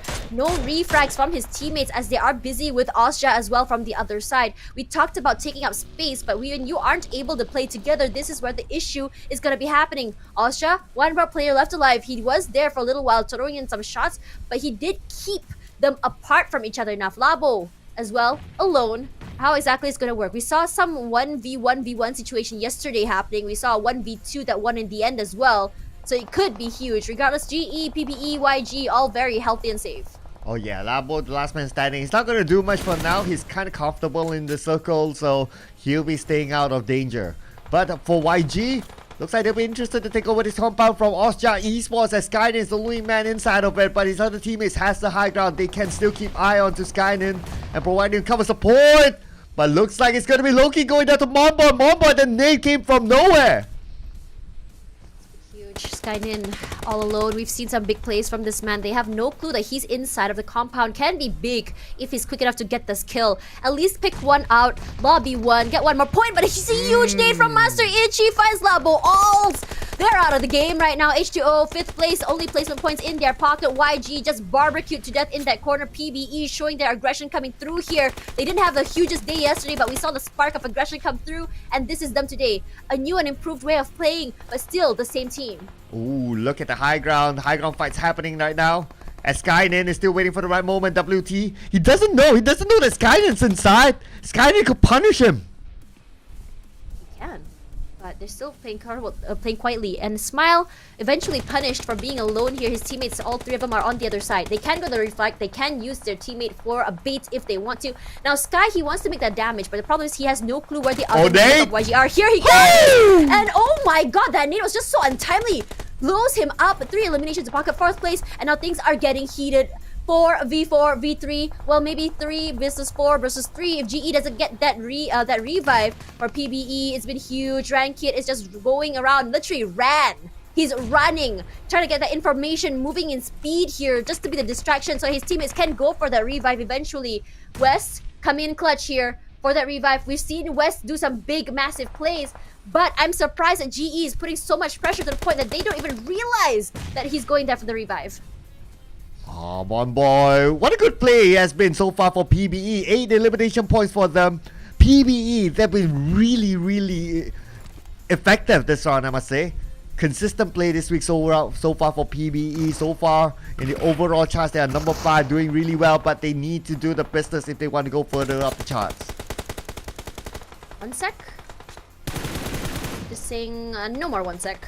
Running out of time here. So YG with 3 members. Compound in their favor, but I don't think the circle will be favoring them eventually. They gotta move and look at how much space GE has in their pocket. Nice little area. They have some vehicles as well for cover, as they have one player on top of the building to give some cover as 1 sec repositions. His car is gonna eventually just smoke up here. Can he make some more space is the question. Yes, they do. Marne on top, and we talked about how Marne was able to go for those long range shots. He puts in that damage at the same time, but that low ground is not giving them any advantage, because for GE they have a lot of throwables. You know what? Change that, because it's not there anymore. Master Smile once again dropped for PBE. They have the best area on the top side here. They have the smokes to play with as well. And I'm surprised after this long, finally Monboy goes down. What a huge spray coming in from Master Zai. Arimon goes down. Huge elimination. Ooh, PBE, who did so well now. Looks like they seem to find a roadblock that stops them from coming. And now we have YG as well, tossing nades onto the high ground, trying to get someone from GE, but GE, whoa! Big one by WD, knocked down onto West, that could be the opening, and GE is out! Cole is still alive, 1v2, make it 2v3, can PB pull off a clutch? PBE now with 10 eliminations, 2 That's versus 1. 3 situation. Don't have the numbers advantage. WT goes down. Marnie needs to go for the reset. He's just playing run and gun here. But YG comes up on top. PBE making the noise, but YG silently takes the chicken dinner away. Another second place finish for PBE. These boys, they are on the roll, but this time they managed to get themselves more than 10 elimination points. But we have to celebrate Younger Galacticos claiming their first chicken dinner for the week. My copium picks are coming up on top here. And the thing is, we have seen them yesterday. These are one of the longest standing teams that we've seen around. We've seen their potential. It's just whether or not they're going to be coming up on top with how they play. And looking at how they've played here, they know exactly when to tactically retreat, when to go a little bit more aggressive. I had a suspicion that it might be GE on top here, but the pressure they have put on the members of GE, separating them, and even though they had most of the areas held into the circle, means that they weren't able to play together. It was still a separation. So what they did was allow PBE to move forward. YG just played for the third party, waited till the last minute before finally going forward. Regardless, for Marne again, this man is always the MVP for the team. 5 eliminations pocket with 702 damage put out here, helping his teammate. But with the 47% team contribution, it really shows how he is just really pushing his team into the right direction. Yeah, how can you stop Marnet now? He is on the roll, not going to lie about that. But these teams, they are doing very well. They did well in this round. Younger Galacticos got PBE that's consistent today too. Second place finish in a row. GE, of course, without a doubt, they are very strong this week. And Osja Esports, always very, very consistent. But I gotta give it to PBE, really. Despite not getting that chicken dinner, 2 second place finishes in a row, that's impressive.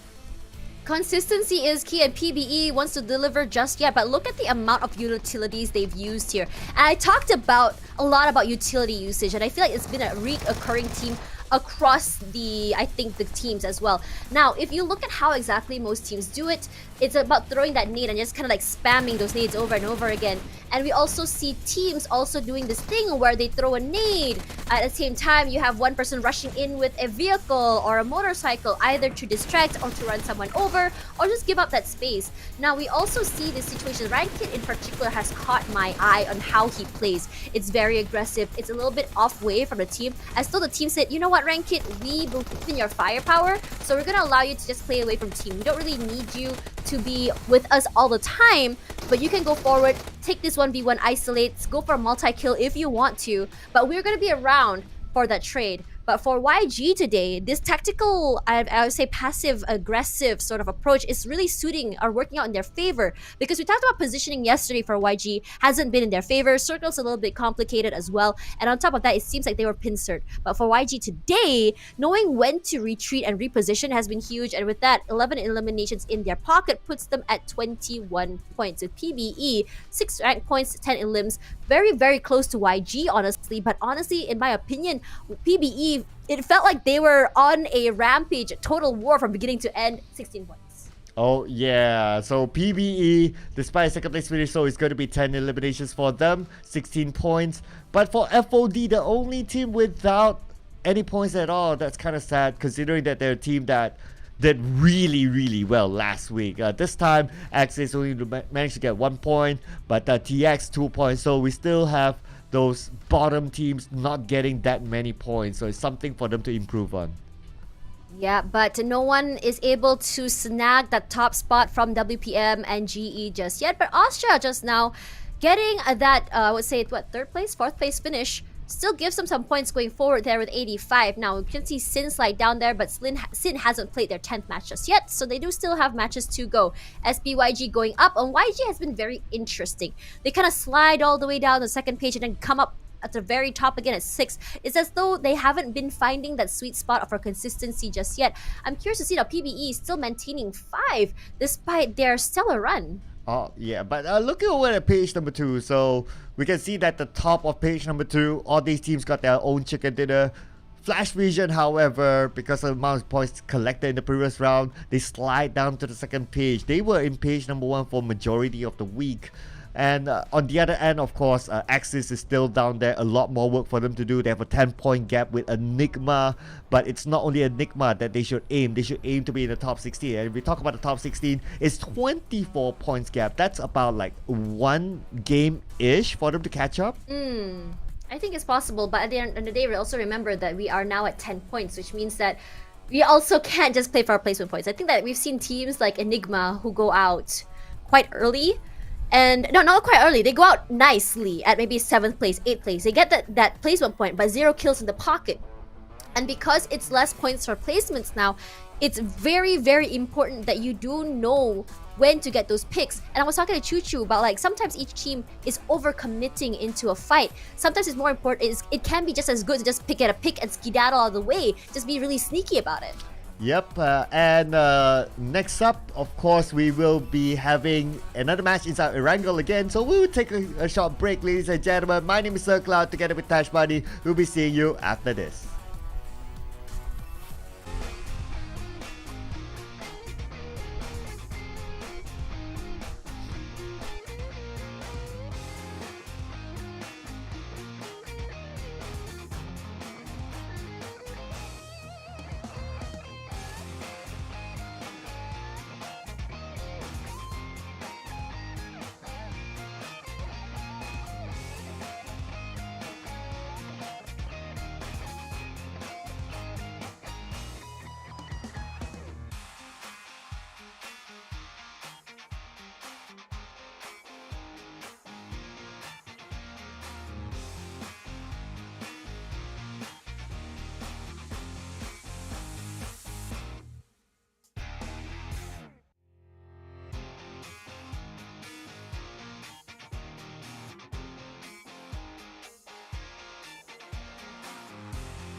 Hello and welcome back, PUBG mobile enthusiasts. This is the PMPL SEA Wildcard Spring. I'm Tash, but alongside Sir Cloud, we are your shoutcasters for today. After two explosive maps of Sanok as well as Erangel, we are now moving to map number 3. And I hope that chat has been having the best games we've seen so far. Oh yeah, I'm sure everyone's watching this with their hands holding tight to their drinks, to their chair, whatever, because it's an amazing day. We've seen teams that didn't really perform last week perform this week, so hoping for more of that. I really love those comeback stories. We love those comeback stories. We also love the underdog story. But you know what else we love? We love cosmetics here in PUBG Mobile. Neon Assassin's Power! Neon Power 4 series available right now for you guys who love to squad up your friends and look stylish. Yep, gotta get it right now. It is available. It is a royal. It is currently available in game. Apologies for that. But what's also available in game right now is a Silver Guru set together with an upgradable M416. So you don't want to miss out on this. Make sure you upgrade it to the highest level so you get the best of cosmetics from the most famous weapon inside the game. And also, we also have the new Royale Pass available right now for you guys at home who want to go for something a little bit more diverse, earn as you play. We have the really cool Gilded Stun Grenade as well as a Stone Figure Ornament for your weapon. And of course, for me personally, I'm a huge fan of the bunny uniform cover. Wow, Bunner, what the heck happened there? Let's talk a little bit about Bruce Lee as well, your idol, Sir Cloud. Oh yeah. This guy, I watched his movies when I was a kid, even before Jackie Chan was around. So this. Does he have like a catchphrase? Wow! Okay, Amazing. there you go. Amazing. But you know what else is amazing? You have the Terrafang KAR98K, and this is a limited favorite on sale. Now, also don't forget to follow us on all our social media, YouTube, TikTok, all up to you where you want to watch this live, where we also have content for you guys weekly. Yep.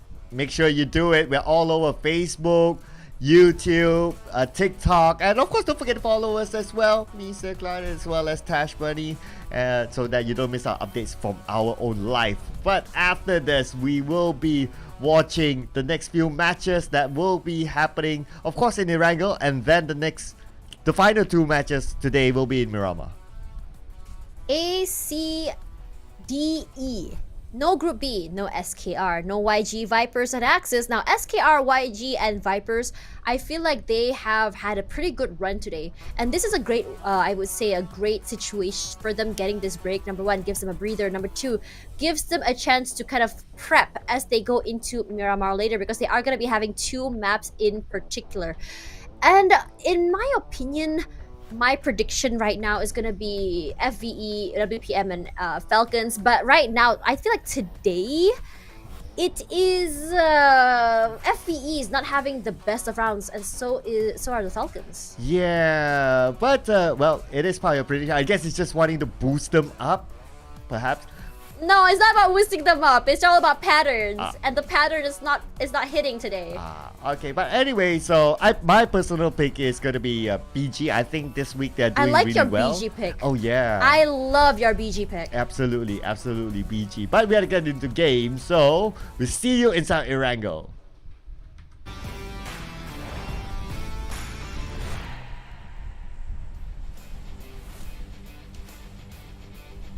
We had a very, very explosive map just now in Erangel. You know how close that chicken dinner was? It could have gone 3 ways.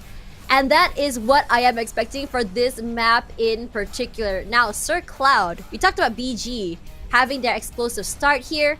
And with this flight path, what can you sort of predict? Well, it is a very balanced flight path. So, I mean, that's kind of cliche, right? Everyone can look at it. But that also means that the possibility of early encounters, trying to get vehicles of their own, might be a little bit lesser, because this kind of flight path, everyone can drop straight into their areas of their own natural drop spot. So we might see another chill start for all these teams.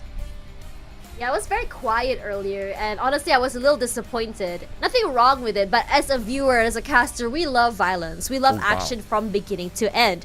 Well, yeah, I mean, those early fights are very fun, right? You don't necessarily see, sometimes you see someone just shooting someone else with a dinky gun, Or someone you hit jackpot and you have a huge shotgun in the face. Or maybe someone has like one nade out of the blue and just blows 3 people at the same time with no shields, no helmet whatsoever. Those are always the fun moments, but at the same time, for the team that goes out that early, it is very, very disappointing. WPM. Oh, I think we might just get your wish, Sir Cloud. Look at that circle. Okay. There's still a percentage that it might end up inside a military base, so I'm keeping my hopes there. But it looks kind of likely that it could be in Fairy Pier. But I think we spoke too soon, Tash. Looks like we already got a first blood.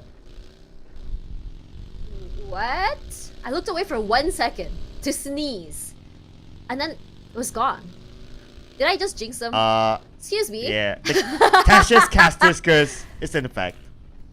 Yeah, it's in effect, and they were actually one of my predictions as well. But we've seen some hero moves here. Falcon is high firepower.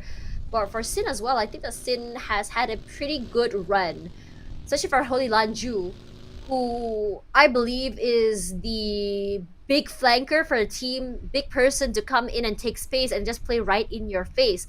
Now for APG, it felt like they had a good run earlier, but it felt like their run was cut short, especially as they moved toward the area. They were kind of like in a situation where sometimes you're in the heat of battle with another team, and then another team like SKQ comes out, SKR comes out, and they third party and just catch you off guard. Doesn't allow you to get that reset, doesn't allow you to get that reposition, and it's just so frustrating at times because you think like, oh, that was a very hard fight to overcome, but that's the law of the battle royale, right?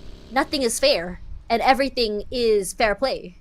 Wow, that's kind of like contradicting, but anyways. Wow, that sounded like Choo Choo's quote of the day. Wow. Yeah. Choo Choo, don't sue me for plagiarism. Yeah. Yeah, sometimes they can be like, those big brain quotes that make people just stop and think, and they're like, yeah, that makes sense, but at the same time it's questionable. I don't know, but it sounds right. Yeah, Cloud, do you have a shower thought at times? Shower thought? I haven't showered for like a week. Okay, sorry, too much info. Too much info. Hey! Oh! Hey! This man is taking a nice little holiday, getting on the gondola, going sightseeing. And it's gonna be Chewy that gets picked off there by H2O. But anyways, he's happy. He got his holiday. He didn't die, so I want to be Panda right now. I want to go on a holiday on a gondola. I know, right? I mean, frankly speaking, inside the game, we don't see many teams actually using the gondola. Like, it's rare. Yeah! That made me so happy. That was a nice boost of serotonin. Thank you, Panda. Wow, that went scientific. Oh, okay. So anyways, it's the brain chemicals. Dopamine is the chemical that you get from rewards. That's why I said it's a huge hit for dopamine when you have those really high risk, high reward plays, right? Because you win and it's like, oh yeah, that feels good, and that kind of can hit you in the dopamine, that reward chemical. But at the same time, for serotonin is happiness. You see someone getting flowers, you see someone riding gondola, and that makes you happy. That's the serotonin. Oh, now I know why you've been asking for flowers. Yes, I want that boost of serotonin, Yeah. like just like, oh, I got flowers, serotonin, happiness. Yeah, but the only flower I can But send you get for gamers, Oh. touching grass is proven to boost serotonin. Oh. So go outside and touch some grass. Oh, okay. Never knew that. Looks like I need to try it out myself. Yeah. But anyway, Enigma right now not doing that well. I mean, it was a 12th place finish with 3 eliminations in the previous round. I mean, it's better than nothing, but because they're at number 19 in the overall, they need to go up. If they're like number 1 and they only got like 3 points, they'll be like, yeah, that's okay. But number 19, a little bit more work for them. I think they're going around 2 for the gondola. Oh. You know what? Oh, okay. You know what? I respect them. Fair enough. I respect them for that. But poor Polly! He didn't get a ride. He's out there all alone, riding a motorcycle out in the blue zone. Not a great weather. He's probably saying his friends, I wish I could ride the gondola. Oh, Why can you ride the gondola, but I can't? well, What is this? This is not fair, guys. that's why they're the players and we're here talking about them riding the gondola. Yeah. You know what? I'm gonna download the game again after this. I stopped playing it because I got angry at my ranked games. Okay. All right. But I'm gonna re-download it now. But I'm not gonna be playing ranked games. I just want to go into the game and ride the gondola. That's all I want to do. Fair enough. Serotonin in your phone. Without touching the grass. Without touching grass. Just touch PUBG mobile grass. Yeah. Good enough. It's grass everywhere in this game. Counts. Yeah. Oh, look at this kid all alone. No way. No way they didn't punish kid for that. I thought they were like, oh, someone shot me. You know what? I was running over. That didn't happen. Oh, but look at the minimap. Like, they're surrounded. G-Lab needs to get away. At the same time, Flash Vision seems to be fighting H2O. They were fighting since, like, the start of the game, it seems. Yeah, but no one died. Oh, now they did. Malk gets picked up. Two of them already out of the way. Looks like it's gonna be a crime. Someone just gets run over here. I don't know why, but the best way to kill someone in this game is either a shotgun to the face or a run over with a car. But for some reason, I can never drive my car properly to run someone over. It's very frustrating. But you know what? It's been a long time since we saw a pan. Oh, yeah. Yeah. I wonder where did the pan thingy go? Oh, we just saw someone smack someone with a pen last week. I wish you were there. Oh, man. I missed that. You would have enjoyed it. You would have enjoyed it. Speaking of that, TM! We're just making his way downtown, driving fast, picking up his teammate, and Shroud picks up a kill. Can I just cast a singing the end of the day right now? Wow. You like that? Yeah, you seem to be in a karaoke mood today. Yeah. I've never been karaoke in my life, but you know. Seriously? No, I'm serious. I've never been karaoke, bro. Why? I don't know. I don't have friends. What? Don't judge me. Babe, don't make it sound like it's so sad, okay? I am sad. Sir Carl doesn't want to invite me to go karaoke. We are going karaoke right after oh, this. Yeah! Together with Edward. Oh, heck yeah. Yeah, and because he's Production paying. guy also needs a release. Yeah, just because he's paying. But oh yeah. Thanks, Edward. That's the best part. But speaking of this rotation coming down to the southern side is putting a lot of pressure on a lot of teams. If you see, no, it's not the SMB, it's not the SMB circle you're asking for. It's gonna be a quarry circle again, but on a different map today. Just that was Sanok, and now all the way to this map, Cursed. Regardless, quarry maps can be very, very tricky when you think about it. It's a lot of terrains, it's a lot of low grounds. And to get inside is butt. Oh man, it is going to be tough. Because this kind of circle is kind of like, it's kind of tucked in at the side of the map. So we will see a lot of teams moving in the same direction. That's where we'll see stuff like this. Speaking about Edward is in game right now trying to get the elimination point, but can't connect those shots. But I just found out that Edward hates karaoke. Too bad. Not this Edward. Yeah. Our production Edward. Just for the sake of our viewers.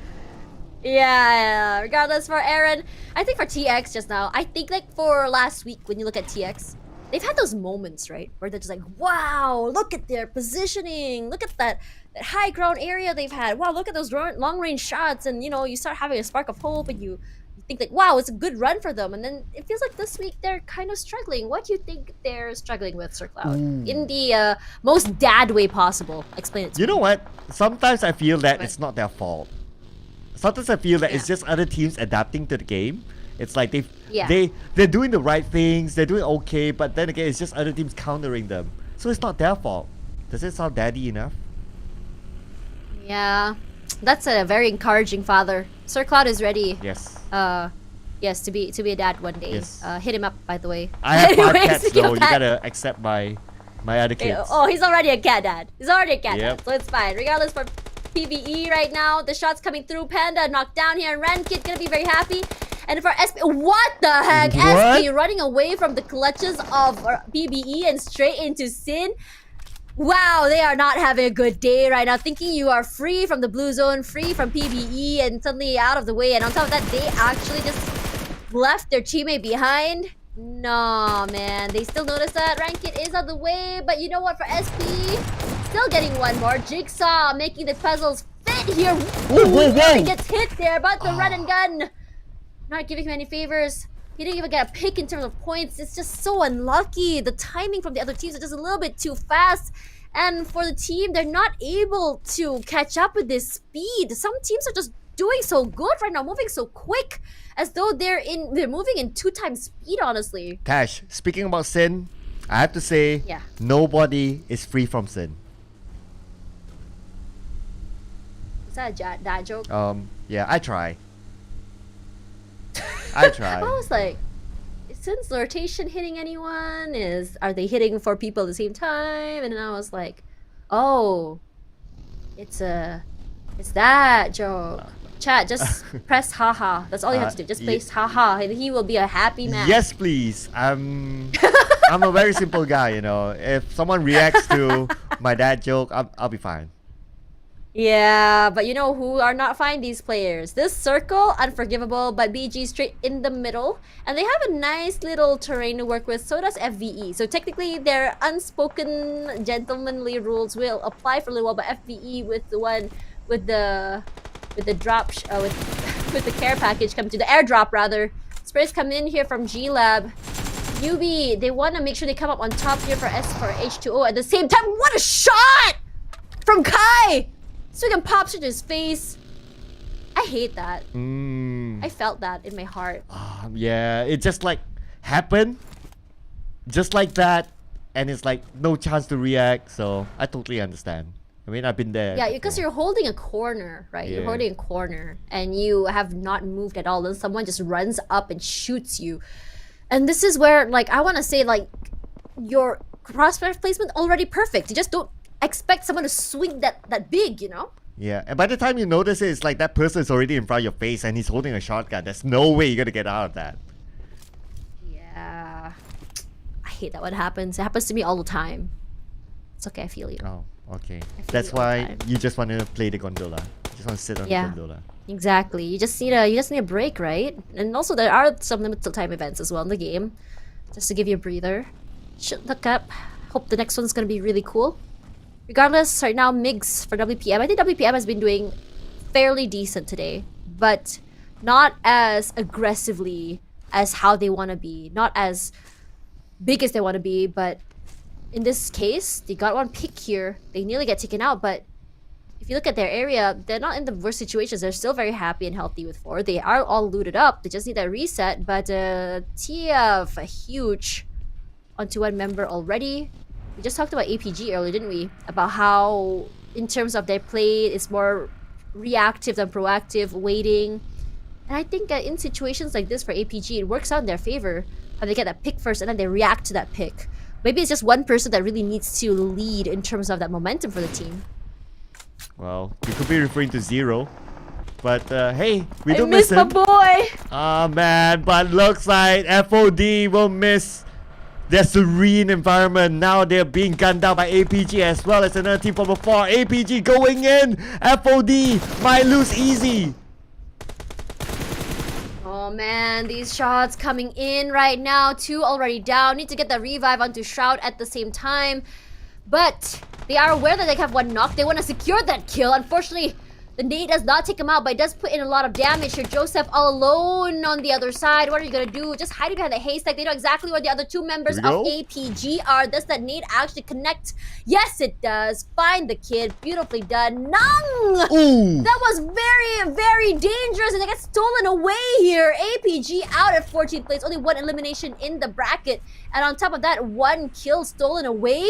What on earth happened there? We saw a kill to a PBE player. Where did that happen? For eliminating the kid, I hope that's not considered as child abuse. I know he's Wait, absolutely hold up. innocent. I am so surprised that G-Lab did not push up here. They know they third-partied, and they are allowing for the reset? I think it's because the other teammates are just too far away, so they don't want to go in without the rest of the crew. So now that newbie is coming in, this is a fight that they must take, because if they move forward, they'll be shot down from behind. So they know they must finish off FOD. Yeah, they have time for the reset as well. They are already on their vehicles. This is not the worst way or the best way to start the game. Regardless, they had the upper advantage just thrown away, but easy finds newbie. Not a good way. Just need to work on that momentum, that speed, and not in their favor. Scotty as well. From the other side, huge. Kai goes down here. FOD, this is exactly what they needed. That reset, that aggression to come back into their favor. Kai goes down at the same time. Skydee with the reposition, thinking it's not going to be happening here. Enigma taking out WPM at the same time. Ooh, West Point Mamba! Nice name for Federales on the Koopa. Koopa is down. Spooky is still alive together with Caps. Caps will be at the forefront all alone. Spooky is waiting behind, waiting for the right moment, or probably providing cover fire from afar. Caps will toss a nade onto the inside. The nade has yet to be exploded. But now, Caps needs backup. It's still 1v2 as long as his teammate is not here. Caps waiting for the right time. Federales huge. Spots him up first. Just barely, honestly. That's a little pixel shot coming through here. Makes us go down. Koopa sends him to the grave. Federale is gonna get that reset, at least onto Michi. Caps so very low, and so is Caps and QB. Wait, the reset comes through. They healed up here. Not looking good. On WPM's favor. This might not just be the situation. The redemption arc coming through. He spots it out, throws the nade, but here comes Spooky. The run and gun is huge. Didn't actually get one. QB nearly goes down. Spooky goes down first. But oh my god! They get them out in the end! That was a very, very huge fight, and it took so much time and resources, but Enigma wins. And that's the #1 team that they just eliminated early on. So that #1 spot could be in jeopardy, but we'll need to wait and see what happens to the rest of the crew. And now TX finds themselves in this compound, but there seems to be someone close by and they don't know about it. Here comes Sin as well. Andrew, huge start there from FOD. Moy with the sprays, finds Ranger at the same time. All he has to do is just pick him up one by one. The reposition not helping him at all in his favor. For SIN, look at that. 4 in their pocket despite only having 2. A statement, I have to say, as Monboy waiting in on the other side. They hear the footsteps. Monboy has to be careful. Okay, I believe he's the last man standing, so they don't know. They heard the footsteps, but they're not sure where exactly Monboy is. Monboy barbecue, 50% health. He still has a first aid. Buying time for himself by tossing those things. He doesn't have any more mollies. He doesn't have a smoke. He doesn't have any time. So the only thing that he can do is just toss on nades and hope for the best. But now, Monboy is just going to be burned down. PBE doing so well today, but out at number 12. This is huge for TX. They were just struggling today, weren't they? And that's exactly the point they needed to put in their pocket. Just enough to just really move them forward. And TX has one more onto a member of G-Lab at the same time. Now look at this little area here. It's going to be a quarry circle. Some teams have found compounds. Some teams going for the high ground. But for those on the lower ground here is what I'm worried about. But at the same time, not really. Because if the circle were to move southernwards toward the area without the terrain, moving down the rotations for those on top is going to be painful, especially for the ones on the very top there, because getting down #1 is a very open area. #2, it allows for sprays from the bottom side. They can play nasty, they can use the terrain, but as you're moving through the blue zone, it's not going to be in your favor. Moxie, huge, finds Moy. That's a very long range shot here as TX, I think the momentum still in their favor as they come to challenge BG, and May W gets picked off by Zen. Oh, TX, like what you say, they need the points in the bag, so they'll be playing a little bit more aggressive, and now they're confident because they already secured 3 elimination points so far. They're still maintaining a full squad and now fighting against BG, who's on the roll today, but BG might lose one of their players. Sonic arrives at the forefront, waiting for the right moment to go in. But at the same time, we can see that Flash Vision. Wow, 5 eliminations doing that comeback in this round. Good recovery by BG. The sprays come up from Amura from the other side. TX was the one who started it, but BG will be the one that ends it. Knows exactly where Zen is. Spray and pray zigzag. Beautifully done by the team. What on earth? You started out, you end it.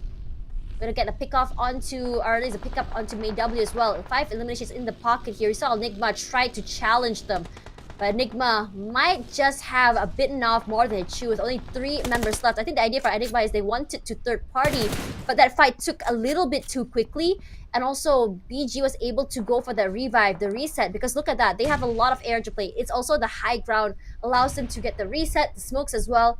Beautifully done by BG. Great defense. Oh, Edward, he's at the forefront. Caps, will he pick up his teammate?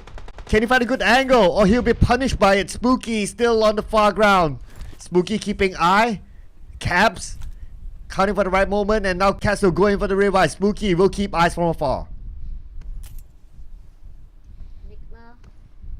They need 6 Despite they need to get into the circle because they are on the low ground here. If they were to run through, they're gonna be easy pickings as a Feek.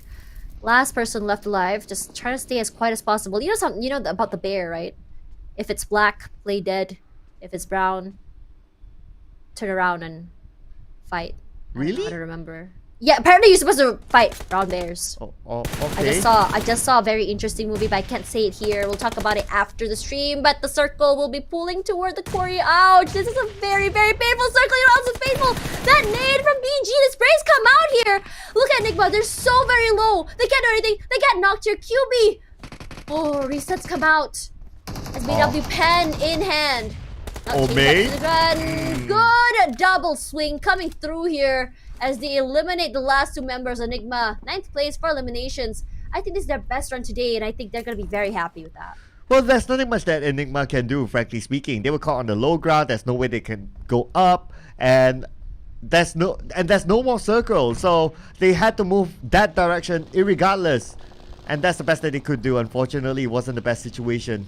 Now looking at Flash Vision going up to the high grounds, getting into Kuwari, leaving a couple of teams behind. So now that means that they can play the gatekeeping role, especially against Sin. KE, this is a really good round for them. They were out pretty early just now, and this might be just their recovery arc. Look at how many teams, look at how many skirmishes are happening right now. And it feels like BG has not had a single break, but they're holding on pretty good. 8 eliminations in the pocket here. At least for them. What a shot! That car just exploded, takes in so much damage.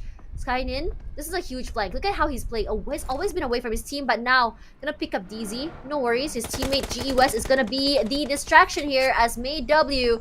BG on a rampage. They're a team that really does so good when they are on the momentum. Ooh, Skynin seems to be in trouble. Andrew spots him out, tapping away. But can't connect that last shot. If only he could do it, there'll be a secured knockdown. But Skynet, anyway, he managed to reset himself. So just waiting for the right moment as GE scouts out. They know that there's someone around, but can't seem to put a finger on it as GE know that they're spending too much time on the outside the circle, moves in. Man, for GE, this low ground might not be their saving grace. Speaking of that, with May W picking off Master Ichi so early. GE, what are they gonna do? Positioning not the best in their situation. One member out in the open there. Gonna be taken out by the zone. And for May W, just gonna shoot out every single smoke. Just flush everyone out of the way. Osha goes down to Amura. Another point in the pocket here. BG on a rampage. 8 in their pocket. What on earth is happening? This aggression is just so good in their favor. We talked about overheat, but it seems like today they're a little bit more disciplined, not leaving their area at all. The sprays come out here into the smokes. GE managed to get that revive, managed to get that reset at the same time. But time is running out. Their smokes are gonna run out. Ooh, check this out. Burmese goes currently 9 elimination points. I'm pretty sure that they can get more. But like what you said, Tash, the smoke is gonna run out anytime soon. But look at where GE is at. They've been pinned down. Oh no. That sandwich is just so unlucky for GE, and it's gonna be KE with the kills. Despite the fact that BG was the one putting in the hurt, putting in the damage. KE taking those points away. I don't know if BG is gonna allow that. Ooh, let's see who will collect those elimination points. Definitely going to be crucial for all these teams. But Skyrim being finished off by BG. And that is it for OJAS Esports. At the same time, we can see that GE, they are suffering. They're having a hard time trying to get into the high ground. They are in the circle, but for how long more? Seriously? Look at how packed this area is. No one really knows where exactly the circle is going to go. For KE, they're being smart. Play outside of the circle and having cover so that he can just go for the rotate. Now, FCon, I feel like GE is just getting cyberbullied at this point. Look at how many grenades are thrown out. How many shots are thrown out. And now, as they go down, we are down to our top 5 here with BG on a rampage, 4 in their favor. Same goes for KE, FCon with 3, FOD 1, FVE with 2, and FVE, they are playing the dangerous game here, having 2 players on a buggy. They have a lot of courage to do that. Ooh, Kaya, still on the lower ground, still on the outside the circle. But for him and his teammates to get in, ooh, they need to squish. They need to squish the team that's currently right in front of them. And that's going to be Falcon. So Falcon could be in trouble. They need to look at both sides. At how BG is using this side of terrain. It gives him a lot of cover, it gives a lot of movement as well. That nade not gonna be hitting on to anyone. FCon doing very well this round. We talked about them losing very, very early just now. And I literally just talked about how I was a little bit surprised at the end result. And look at them right now, top 5. Still very much healthy with 3. They do get tagged, and none of the nades are actually clipping onto them. May W is so very close. They're literally side by side. I'm not sure if Konzi is aware that Amura is right there. All he has to do is just jump shot up, and he's gonna go down, and Kaya eats the damage from that nade. Andrew here, we know that he's a heavy hitter for the team. He knows that he can take a 1v3 if he wants to, but look at where FOD is easy, keeping the dream alive. Keeping the dream alive indeed, and plus he has the compound, so he can hold on to that compound for now. But not looking good for Falcon as they'll be sandwiched between 2 teams. And they're coming in. And it's going to be D2Y going down first. I don't think Cloud has enough time. But, whoa, wait, what? May? Going down to the low ground? Dude, you have KE right in front of you. He's taking a big risk. Oh, we love these big risks. And let's see how it goes. But FCon immediately getting deleted by the firing squad of KE, but now the push in comes through from BG. They know that they have one knocked out, leaving Sean up there. Are you the bait, or is it every man for himself is the question? Kaya just cooks up that nade. Can he actually clip is the question. Look at how they're playing together from 2 different angles, and they have so much control of the entire circle, covering from the other side, the top side, all the way to the west side. They're not over pushing here. We were just talking about how yesterday BG was having a big problem with the overheating, but today a whole different story. They have the right plays, the right amount of people, the win conditions in their hands, and they don't want to mess it up. This might be their first chicken dinner of the day, but for FVE, they can become the kingmaker here. They're all the way outside of the circle. Might not happen. Moxie eating a lot of damage. MH very aware of where they are. Finds Raul and his teammate as well. Goes down. That was very strong firepower. That immediate retaliation. What on earth? But Tash, look at Easy. He's still surviving. And he's on the other end of the circle. He could survive to at least a 2nd place finish, or maybe becoming the kingmaker for this round. Oh, KE pushing up. I don't know if they know that Amura in this corner, because he's playing a very, very nasty angle. For KE, check your corners is going to be very, very important to him here. But Amura has been doing this a lot. He's played so many nasty angles. Doesn't necessarily have the best outcomes, but it does feed that information to his teammates. I can hear them coming close. I can hear their footsteps. I can hear their positions coming through as well. It's huge. Now, as BG gets the reset as well, FOD, you mentioned before, going to be the kingmaker.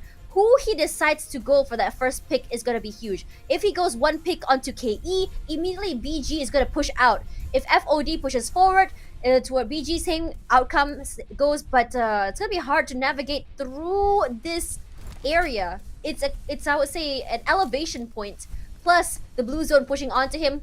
Don't know if he's actually going to survive long enough to get a pick, honestly. Yeah, we are talking about David against Goliath, but we're going to start it off first right now. Looks like, oh man, just about to be the kingmaker. Unfortunately, he's been spotted up, and now KE going in against Burmese Goals. Burmese Goals, however, they got 1 player currently down, needs to be picked up, needs to be resetted. And now at the same time, May will be at the forefront. He's at an off angle. They don't know. They don't know that May is there. They don't know where Amura is. They could be surprised by Amura. Amura waiting to come in from behind, just waiting for the moment. Oh, it's a huge crossfire if that happens. Here comes the nade. Edward is the guy to give up his praise. Amura Jack in the pot. Surprise! Guys, because Burmese Gold is here to take the chicken dinner of the night. Beautifully done, I have to say. And so much control of the area. My goodness, Tash. I just want to say they were in my prediction list and they got the chicken dinner. No casters curse from me today. Just saying. Perfectly done. Burmese Goals doing so very good.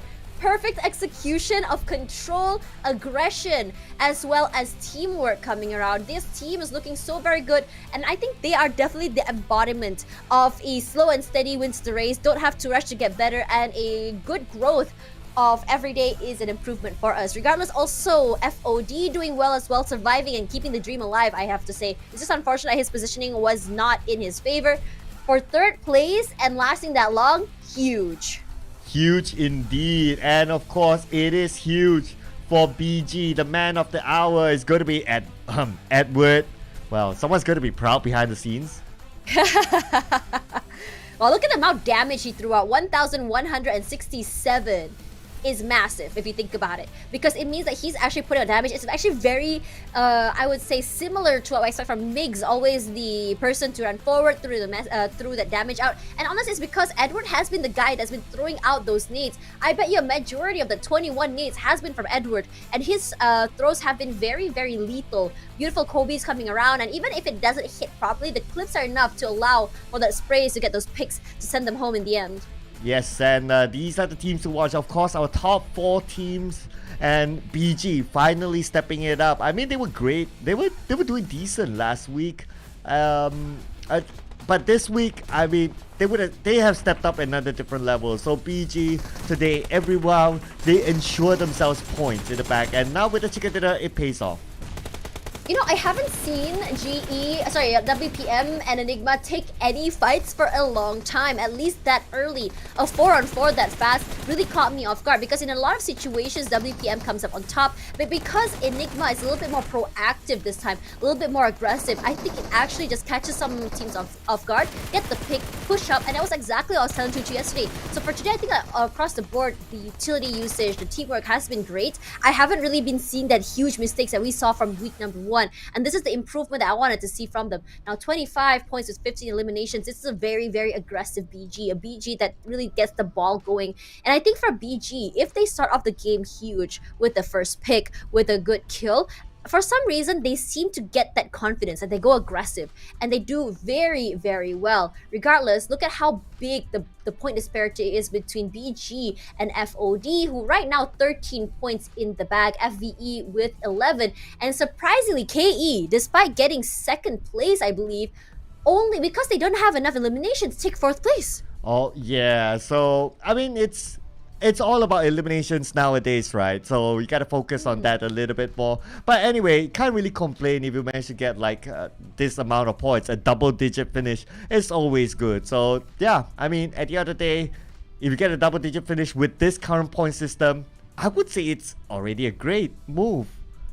Yeah, and also Asha, a bit uncharacteristic just now. They did go out, I think, at 7th or 6th place, I cannot remember, but they didn't have any elimination points. But because they had built a nice little, I would say, gap ahead of the other players, it didn't really show up that they didn't have like the most points. I think 7th place gives them what? I think 4 points, I believe. I think that's pretty good, honestly. Now we have 104 and 101 here. GE and WPM neck to neck at this point. 2 chicken dinners each, and it's looking so very good. Axis with 14 and Enigma just sliding down forward as SKR, even though they did go down to 14th place, but because they have a chicken dinner, because they are collecting so much points, they are still very, very high up the ladder compared to the beginning of the day. Yeah, so and other than that as well, of course, how these teams didn't play, so to be fair, that not much movement for them.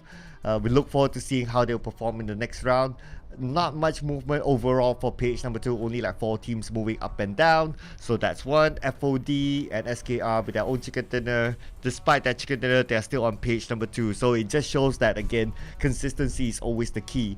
After this, we'll be seeing some of the return of these teams, like H2O, for example. Like Falcon, H2O will be playing again, and they're one of the page 2 teams that will be looking to get into the top 16, because it's quite tight for them, H2O, considering how they performed last week. It's surprising because when we look at H2O's performance today, it felt like they were taking these fights very well. They were moving very well. They were getting the right compounds. But it's just a lot of situations where they weren't able to get those eliminations, and suddenly you see a very strong team to steamroll them, and then suddenly the dream just ends there. It's a great start for them, but I really want to see them be able to move forward till at least the top 5. Regardless, don't forget to follow us on all our social medias, and YouTube and TikTok is where we are live streaming the PMPL SEA Wildcard Spring. Yep, so all of these social medias everywhere, whichever language that you prefer, feel free to follow. Don't forget to follow us as well. Just putting it out there. We're on multiple platforms too, so you can find us. Yep. And after this, we will be looking into Miramar. We're going to have a switch of a map here, and this is our top Miramar performers so far. Isn't it funny how these Miramar performers are the teams that do generally well in Erangel? And I remember back in the day, we'd see a very big disparity between teams that do well on Miramar and teams that do well on Erangel. And we have a different, like some teams even have a different lineup for people who play on Sanhok in general. And now it feels like across the board, we're seeing that consistency across all of the maps. And I have to say that, yeah, because it's not necessarily like a new map or a new situation. And if you've played that map for so long, I think that it's fair to say that each map should be having the same amount of attention with the rest. But WPM, Austria, FOD, and Sin is the teams to look out for. WPM, known for their aggression. Austria, great for taking up space and going in for that 1v1s. FOD, great teamwork. And Sin, they roll I'm kind of amazingly surprised. together. I'm kind of surprised to not see GE up on the Miramar Yeah, charts, actually, though. yeah. Now that you bring it, yeah. I wonder why. Yeah, I don't know because okay, Sino obviously they're there, Erangel they're there, but Miramar, could Miramar be their kryptonite? Maybe because some teams do have some trouble with positioning, and if you remember, for GE just now, every time we had a fight near a terrain, they seem to struggle. They seem to not be able to take that space as quickly as the other teams, and then they're stuck. And I'm wondering if this is the issue whenever the circle goes toward Quarry, goes toward, I believe, Erangel. Regardless, my predictions here, I'm surprised that I had a Copium pick today for VG. They're looking good, but I really want to see more from APG. And it's the same thing I saw for H2O for APG as well. We know that they have the potential. We know that they have the aggression. But it seems like halfway through, they just get halted. And I want to see them be able to just roll forward. Maybe a top 5 finish just to keep the ball rolling for them. Yeah, a little bit late with your prediction, Tash. If only you picked BG before. But I know, hey, I'm so sad! But who Wrong knows? map, yo. Who knows? They could be the team to get a double chicken dinner back to back. We haven't seen that yet. You're right. Not at all. Not at all. But I'm still hoping for H2O to get the chicken dinner. Last week, they failed to do so. So hopefully this week they'll be able to do that. Because to me, H2O is a team that is close to my heart. To a certain extent. Why? Because they played in PMPL MYSG back in Season 1. And that was my first PMPL. And they were there. We had a live event. Get to talk to the players. So although there's a roster shift, but I still hope that they'll be able to get through. So much. It feels like favoritism. I'm just kidding. You got APG there too, okay? You got APG there. Zero's not there anymore. What did you eat Oh. today, Zero? Okay, let's talk a little bit more about the teams here. I think that for WPM today, that they have these pop-off moments. And I feel like when they pop off, they really move forward. I wouldn't say it's the same way like Burmese Ghouls do. It's a little bit more in the aggression, taking those fights, taking up space. They love to take these fights together. They really rely on Migs. But suddenly you see a Migs getting picked off early. And that's why I kind of question, okay, since Migs is the damage dealer, the guy that does most of the damage, how does the dynamic shift when Migs is out of the game? The same goes for what we saw from Axis just now, right? I said I had a lot of expectations for Amir, but then Amir goes out, what do we expect? And then we saw a different sort of gameplay. I think because Amir didn't have to worry too much about being in the game at the same time, maybe it could be he can actually help be the brains behind it all, right? Yeah, maybe. Because when they are out of the game, doesn't mean that they cannot contribute at all. They can still give hey, you guys, let's try doing this, let's try doing that. And that could be an advantage because if he's not playing the game, he doesn't need to worry about himself. He can think a little bit clearer. So sometimes that could be a blessing in disguise. Yeah, speaking of that as well, if you look at your picks here, I mean, FCon has been doing pretty well as well. I was talking about how FCon came a little bit short in the first 2 matches, I feel. And just now, I felt like their positioning was really good in terms of taking up the space. It's just unlucky that they ran into KE in terms of the firing squad. But holy moly, were they aggressive, especially Andrew. And I feel like for this week, in week 1, they kind of relied on Andrew a lot, especially to put in the damage. I don't know why, but whenever I think of Andrew, I think of our friend Andrew from Crit Esports. Okay. Anyways, yeah, coming back to my point, wow, just got derailed there. But coming back to my point here is that FCON, they do have the firepower. The step up is coming through here. They're no longer putting all of that pressure onto Andrew, and I love to see it. And I think that this close match just now might just translate into a good shift in mindset for the team moving into Myanmar. Yeah, and of course I have to put GE in as well. Despite them not hitting like the top stats inside of Miramar, but hey, I mean, like the other two maps they did really well, so probably a little bit of an underdog pick here for GE. They have proven themselves in a small map, a medium map, and now it's just the big map for them to get on the charts. I mean, I talked about how GE is individually as a team very strong. Individually, as in each player is very talented. Each player has the firepower. But perhaps in a bigger map, they kind of struggle to maintain that chemistry, or rather their positioning together as opposed to other teams. Like if you look at WPM, how they play, it's always a buddy system coming through. It's always a double swing together. It's always a good cross. GE has that, but it's still very, very separated. It's like I can rely on myself to make big plays, but we want to have a crossfire to be so separated from each other. So if one person goes down, the revives are going to be a little bit more complicated. So let's see if they manage to overcome that particular situation, because I did see that a few times happening. Yeah, so it's all about overcoming situations. I mean, GE, not only about like this week, they are like on top of the charts for most of the maps, for especially when it comes to top eliminations, but even last week they weren't doing that bad as well. So if any team were to be like the I wouldn't say the underdog, but the dark horse to kind of win this, I think GE, they have that potential. Yeah, and it's not like GE hasn't gotten chicken dinners before as well. It's just the way they play is not as conventional compared to the rest. And I'm really liking the fact that you have really strong, 4 individually strong players in one team. And this is where sometimes it's kind of like collecting all these good players and you put them in one team and you're hoping that they have the chemistry. I think GE does have that, but it's more of like they are so confident in themselves that maybe they might be overconfident. I'm not sure what exactly they have in mind in terms of playing that far. Perhaps they're going for long range frags coming through, but at the same time, you want to be able to go for those resets. I think Master Zai has been huge in terms of those early picks as well. And Smile, I believe, has also been quick in terms of getting those early picks. Because if you see how they play there, especially if they rotate, it's always going to be Smile and Zai. They're playing so far away from each other. They get 2 frags, maybe get traded out. They get 2, but for the cost of 1. And I love a situation where they get out of it unscathed if possible, and maybe that might be a different story altogether. But there are still a lot of other teams that we can talk about right now. And in your opinion, out of all the teams, which teams do you think that you want to see the biggest comeback or the biggest surprise of the day? Ooh, okay. The team that I want to see the biggest surprise of the day, I would say I want to see TX at this point.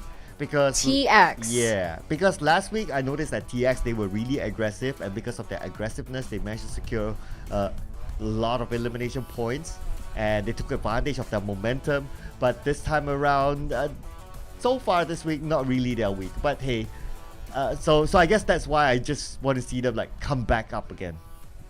Yep, but we are gonna soon be going to the sands of Miramar already.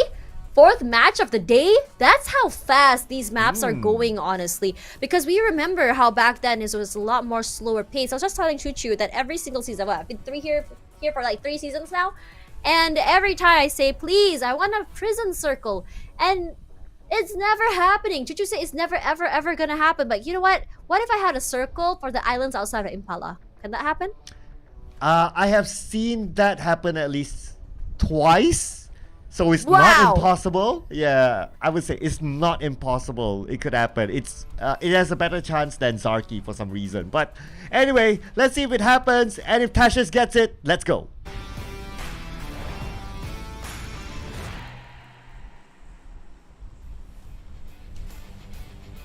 Whenever we're about to have a good circle, or rather my favorite circles, I have a good feeling, and I don't have that feeling right now. It's unfortunate. Regardless, as we go into this map, it's going to be a test for rotations. It's going to be a test for how you're going to be going for which areas you're going to hold. And it's going to be from the islands of Higos all the way up to Campo Militar. And it's going to be skewed up toward the right side. So I think it's gonna be a long walk toward Crater Fields and El Pozo and Trailer Park. Regardless, this area does pass through a lot of urban areas. It's gonna be a lot of buildings to loot, and I think in a lot of situations, at least from what I've seen, some players actually have a gentlemanly agreement to quietly loot and quickly leave. Yeah, and I guess that's like somewhat like a gentleman's agreement because you don't. Are you a gentleman though? I'm not, so I don't. I don't do such agreements. But well, if the other party would like, I will depend on the situation. If I need to take them down because it means qualification to the next round, I would do it. Well, okay. Here's a question for you. Right. Have you ever seen at a tournament 2 teams dropping down, and just this one player just going around punching people? like no weapons, like he just goes around punching? Yeah. Just straight up go for it. Well, not that I know of. This ain't MMA as far as I remember. I mean, like, what if, right? You accidentally drop in an area and your teammates are already looting everything. You're not able to get anything. So you decide to be the distraction and punch the heck out of people. Wow. Yeah. Now I know what Tash would do when she's in your team. Gotta be careful. Yeah. I'm the distraction, yo. You are Speaking already of- very distracting. Oh man, that circle down south. It caught me off guard, honestly, because I was expecting somewhat of a central circle toward Los Leones, but it's a little bit more south. I mean, it can end up in Los Leones, but it's still gonna be a very painful rotation because it was like what, 30% water, that circle. So you can't really figure out if it's gonna be all the way south or it's gonna push all the way north, because we have seen some really hard shift circles, and I hate hard shift circles. It's so frustrating for me as a player, but for viewers, like, hey, let's see what you can do this time. Yeah. That's where we can laugh at the players. I guess that's the whole fun part about it, right? Well, it's not laugh at the players. You laugh at the team that you don't like. Oh, okay. Yes. I can't think of one. I love them all. Same. It's like such an auntie syndrome, right? You reach a syndrome where you love all your kids, or rather your nephews and nieces equally. Well, I don't know what you're talking about. I'm not that old. Wow. Thank you for revealing. How do you do, fellow kids? Say Sir Cloud. Uncle. You know the meme, right? I gotta change to uncle now these days. Okay. Uncle Cloud, yeah? I mean, Sir is still I mean, that's why I called my lecturer back in university. Called them Sir and Madam. Yeah. Sort of show your age, yeah? So, what would be your auntie name, Tash? Auntie Tash, obviously, duh. Auntie Tash. I'm already an auntie. If you follow me on Twitter, everyone calls me Auntie Tash. Oh yeah, that's true. That's sliding in a very nice promo. Oh yeah, it's okay. Don't have to follow me. All I do is just meme. Not very auntie-like, but at times you kind of need a cool auntie, and that's gonna be me. Now let's talk a little bit about the game. SKR. Okay, SKR today has been huge. I'm always wondering whenever there's a big shift in a team performance, right? I wonder what happens, because I'm sure you've been involved with the team.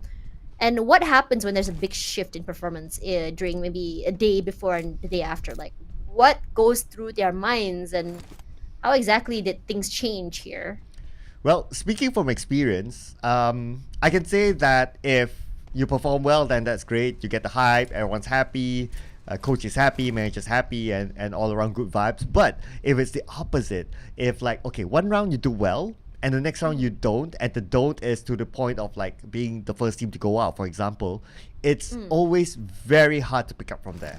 And I'm not talking about like going in the next round and just play the game. You have to pick up mentally, and this is where most players struggle with. Right.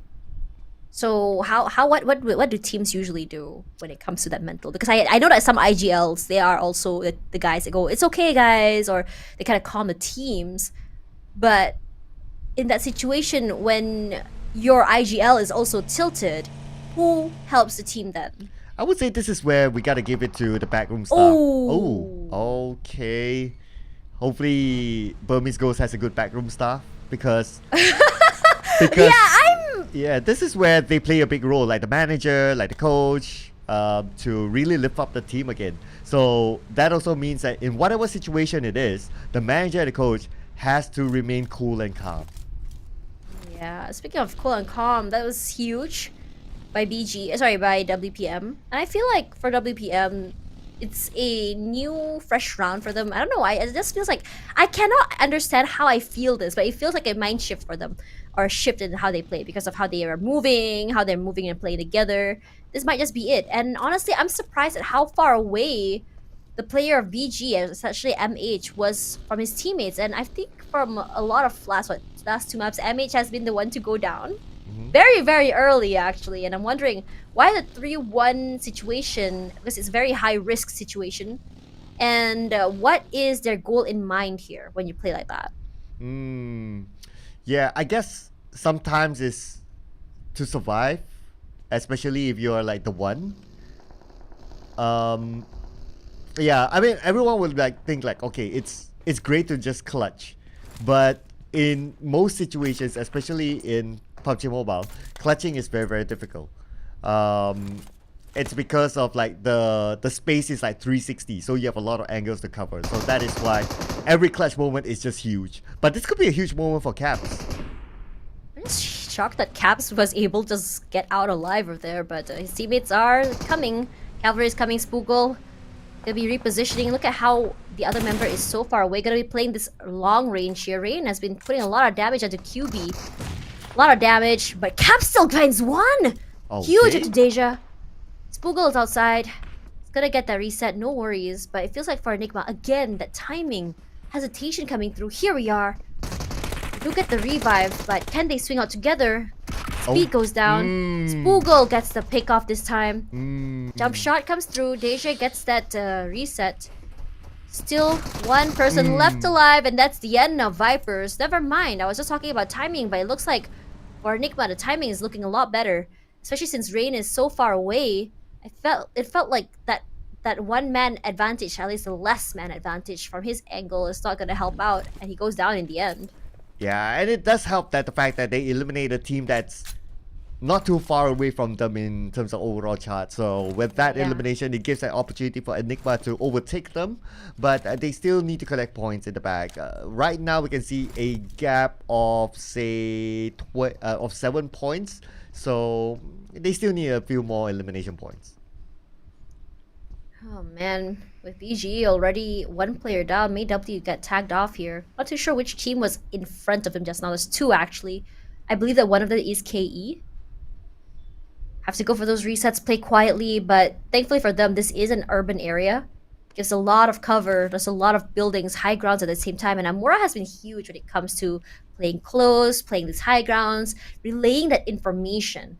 And look at how many teams are inside. Los Leones already. Okay, my prediction is coming through. It's going to be a urban warfare perhaps into Los Leones, and I'm kind of hoping for that because for Chuchu, she doesn't like urban warfare situations. She says that it's very boring to her as everyone is hiding inside a building. No one is going to move until the circle moves on at the end. But isn't that the fun part, right? Because when you get that final circle, it's so exciting as everyone's just jumping in and out, up and down. Who has the advantage? Whose house is going to be taken over?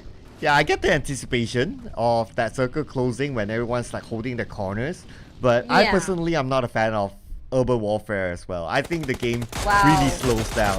This is why you guys are best friends. Oh, okay. We just revealed our secret now. I was gonna reveal SP, revealing themselves. That's a lot of damage putting it for easy. That's a huge spray. And honestly, it's given the fact that they were moving pretty fast, SP gotta admire the tenacity and just being able to just go forward and just kind of separating out of that. Because we've seen so many times where we have 4 cars moving at once. The last car will always get blown up and then someone just gets knocked out.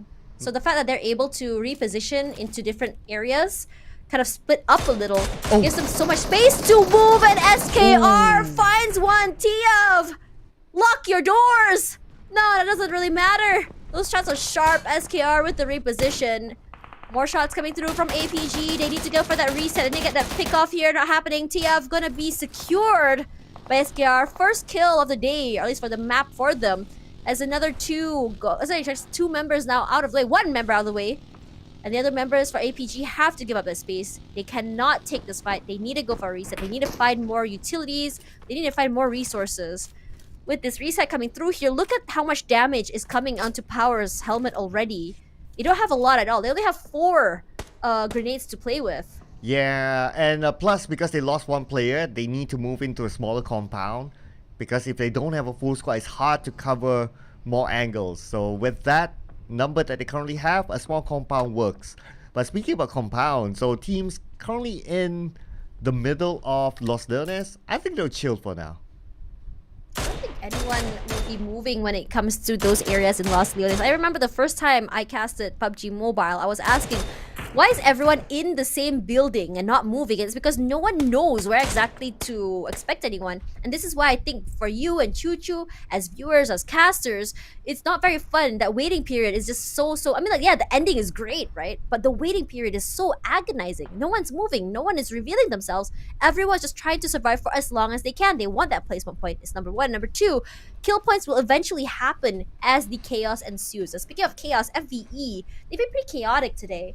It feels like they weren't able to get that execution that they wanted, the team play that they wanted. I feel like they've been very, very scattered. It's not their fault, rather, it's more a terrain issue. It's been like how many teams are still left alive toward the last circle at the same time. And the teams that has been sandwiching them. It's just been so unlucky, their positioning, honestly. And speaking about FVE, a little bit fun fact about this team. In terms of nationality, they are the most diverse team of all. What? Why do you say that? So they have a couple of Singaporean players, a couple of one Malaysian player, one Bruneian player. Oh wow, that is Yeah. definitely a melting pot of Southeast Asians. And speaking of Southeast Asian, Malaysia is there. Naxis is from Malaysia. I don't even know at this point. I'm just saying things. But Nasty does go down here as P wants to go for that pickoff.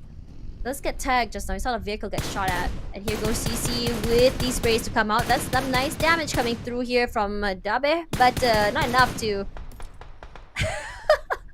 Dabe was like, here. Can you shoot from there? No? Okay, I'm just gonna get out of the way. Sorry you missed, my friend. Yeah, he's just trying to bait like, okay, where's that shot coming from? Okay, he's up there. Okay, so guys, whatever that you do, don't position yourself behind. But, so we have Yangon Galacticos currently just picking a good position. I mean, the map is still fairly big. The circle is still fairly big. So with a full squad, they can still cover multiple angles. That's absolutely fine. Don't seem to be challenged for now. And even if the circle shifts, there's a possibility that they could still be within it. Maybe just by the edge of the circle next. So we just need to wait and see, as we have about a minute and a half more before we are shown the next phase of the circle. We can see a lot of teams migrating into Los Leones, and it's totally understandable because right now Los Leones is the center of the circle, and if you manage to slit yourself into the center, of course your probability of getting that circle, that next circle, is higher as compared if you're playing by the edge. And it's really worth it because Los Leones is a big city, even bigger than Pochinki, so you can slide into the city. Whether you want to go straight into the middle, that could be a possibility, but a little bit more risk, but it's okay. But if you can slide into the sides, slowly move from building to building into the center, that's even better. Especially managing the roads that's around Los Leones. So you don't want to be caught like the circle's on the other side and then you're on the other side of the road. So that is always that risk there if you don't consider that into the factor when the circle moves. But now we are looking at SKR on the outside. I wanted to ask you. They're playing this differently, Tash. Why do you think they're playing this differently? What's different here, actually? Okay, so I think that Uh-huh. because they're just thinking the opposite, right? Like maybe in their minds, Is it opposite day today? yeah, maybe because like everyone's gonna play inside Los Leones, inside the city, and if they Yeah. play on the outside, they can buy more time for themselves. Actually, that's smart because the circle is pushing toward the north and it's not pulling toward the eastern side. It's like half with buildings and half without.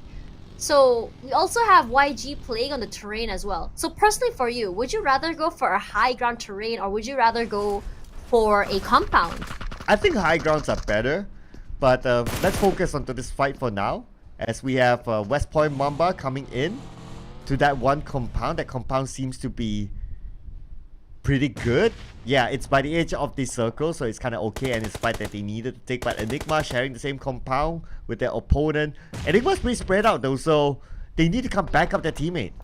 I think that's always been their issue, hasn't it? WPM plays together, but at the same time, WPM, when they're too close to each other, these sprays are massive coming through here.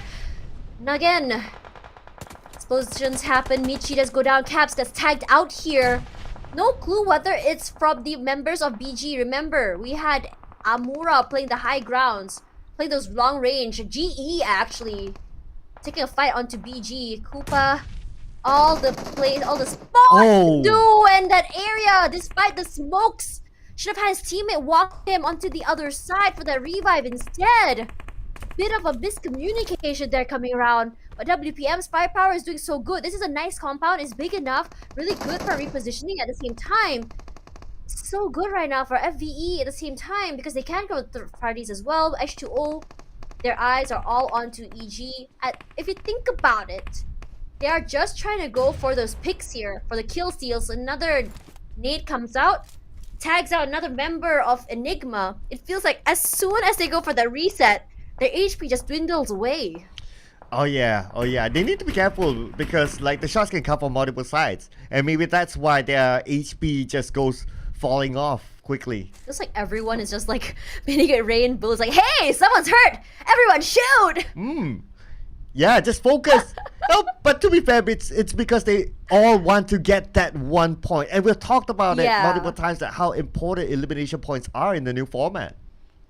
It's making the game move a lot faster as well. As soon as you hear shots, everybody has their eyes on you. And the SKR, look at that. They have to reposition themselves. This is, even though they have a compound, this is a very open area. And Axis has been really just making those shots work. At the same time, if you remember in the last map just now, they were sort of overusing their bullets. It was to the point that CC ran out of bullets. She couldn't use her gun anymore. And I'm really hoping for a lot more resource control for them because yes, I have the idea that you just want to put that pressure on, you just want to keep spraying. But when you run out of resources or bullets, you're going to be in trouble at the same time because it was a very crucial moment and CC could have gotten a kill. She just ran out of bullets. Yeah, you don't want to be in that situation, right? And I think that's the first I've ever seen that during a tournament, honestly. Yes, it is. It is very rare because normally, like players would have like calculated like, okay, how much can I use in a certain situation? So yeah, that just happened. That's a rare occasion. That's all I can say. Yeah, rare occasions. What a shot from Kid! What a shot. That was a very nasty angle here. But Circle gonna go outside of the city. For Axis, I think they have the best area. Wow. It's right there in the middle. It has a nice little compound. They have a nice long area in their full coverage. And they have that road at the same time, which means that they have a nice crossfire if everyone were to cross through the roads. And I think that one big annoying thing about this particular map is that you want to drive on the roads. It's a little bit more easier to navigate compared to the terrains. But at the same time, any buildings you pass, any high grounds you pass, you're just going to get sprayed at. Speaking of spray, it's going to be nasty.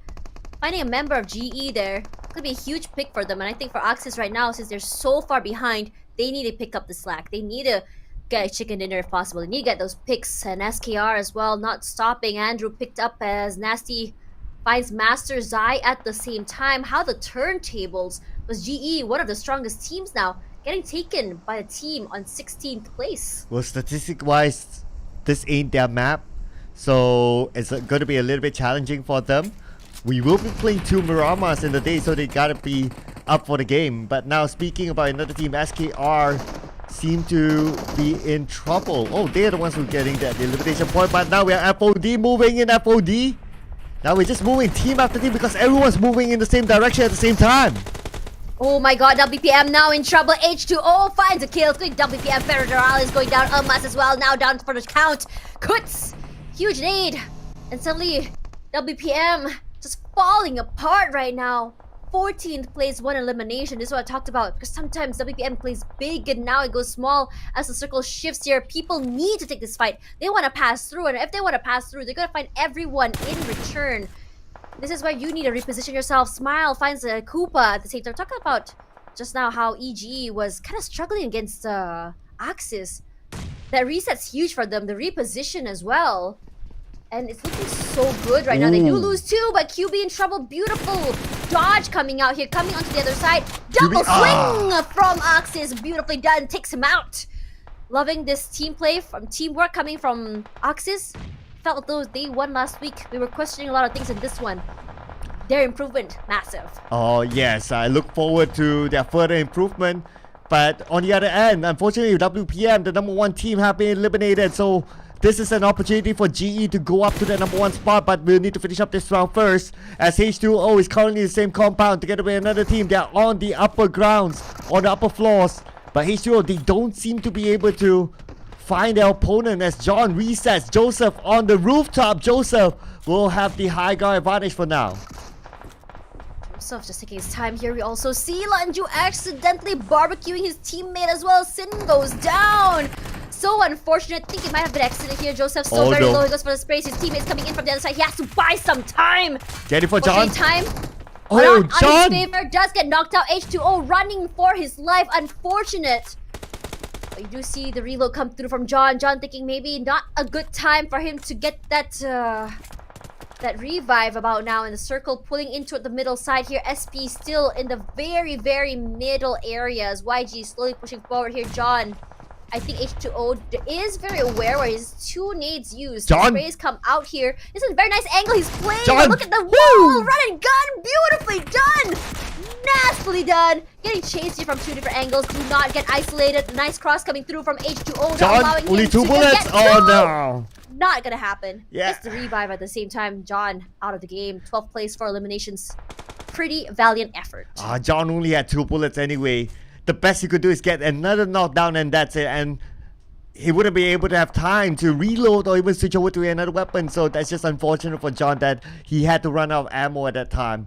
But now the circle will be closing. We still have a couple of teams on the outside of the circle, including a teammate of GE. One of them still stuck. He needs to get by, but there's another team actually gatekeeping, but now focusing on to Smile. He'll get the next knockdown. Smile, it seemed like he was struggling just now, him and Master Ichi. But now as they move into a different compound, the repositions has been huge. One at the bottom side, one at the top, which means like nice crossfires coming out there, a little bit angles to work with. Enigma in trouble, 5 eliminations, pocket 11th place. As now GE turn their eyes to BG. APG as well, holding on to the lower area. It's on the side of the circle. Now, if the circle shifts, ouch for them to move because it's all high areas, high grounds.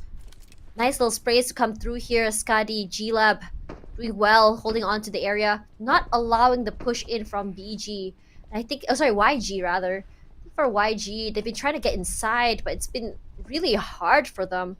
With the fact that how many people are holding on to the buildings, to the areas, and as well as that little terrain in the middle there. It's a split in the middle. You kind of want to figure out, like, do I want to stay in the buildings on the high ground? Or do I want to go down, play low ground? And if the circle shifts to a high ground, you're in trouble. But look at this. Despite, like, all action has halted, but we are now down to 28 players. Can you imagine that? Like, a lot of teams actually losing at least 1 player. Only Axis still a full squad because they were in the middle of the circle. If this continues on, who knows that Axis might be the one to take this home. Yeah, might be a good one. This is one of their best showings yet, with already 4 in the pocket. This aggression is doing so good for them. They're just waiting for time. It's all about positioning, it seems. Get the position and just play together. Good crossfires. Focus fires, it's looking good.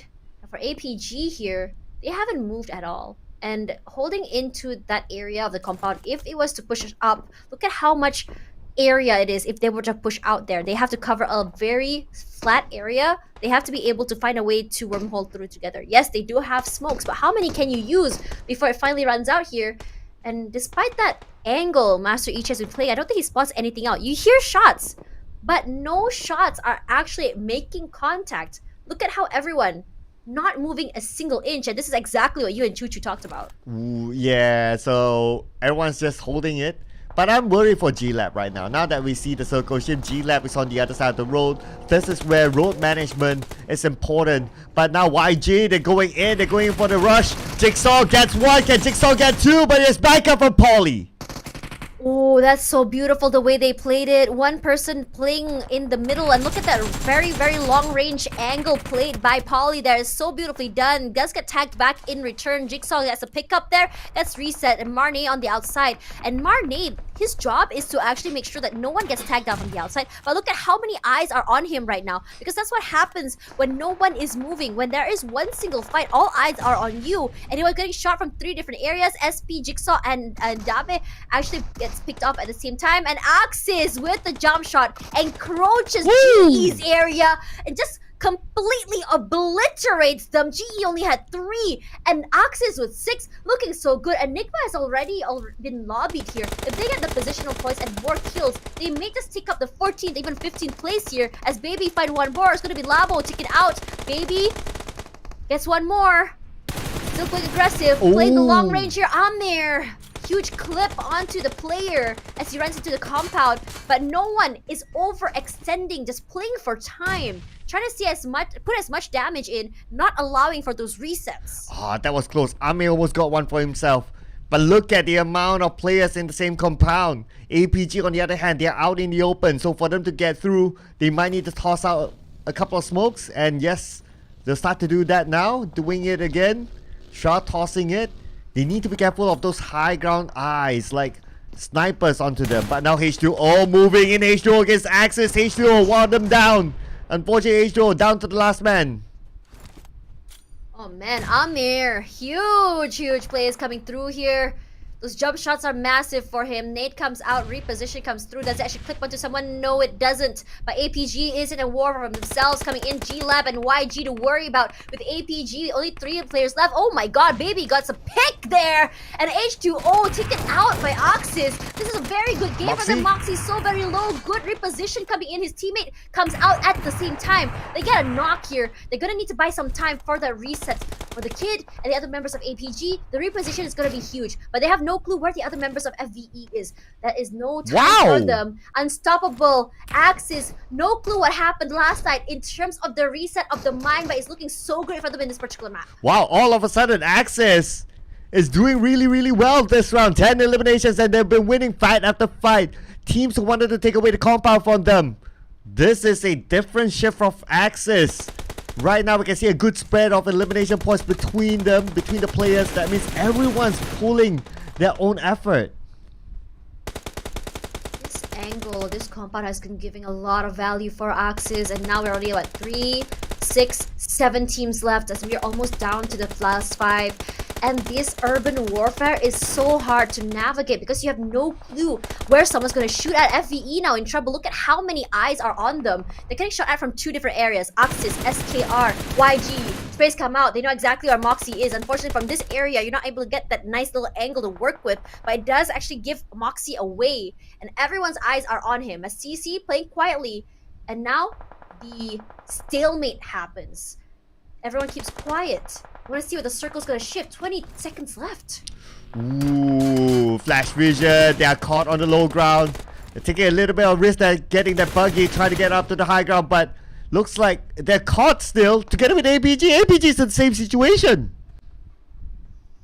Man, APG, what are you going to do here? One more pick. Amir finally goes down. Takes a stop onto his rampage, but he's going to be fine.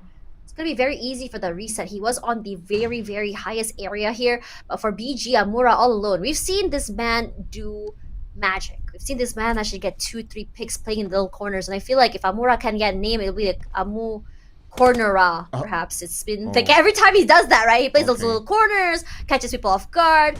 I'm pretty sure that Axis did hear the drop, just whether or not they know it's him. Dragon coming through here, throws the nade, beautifully done onto Amir, takes him out of the way.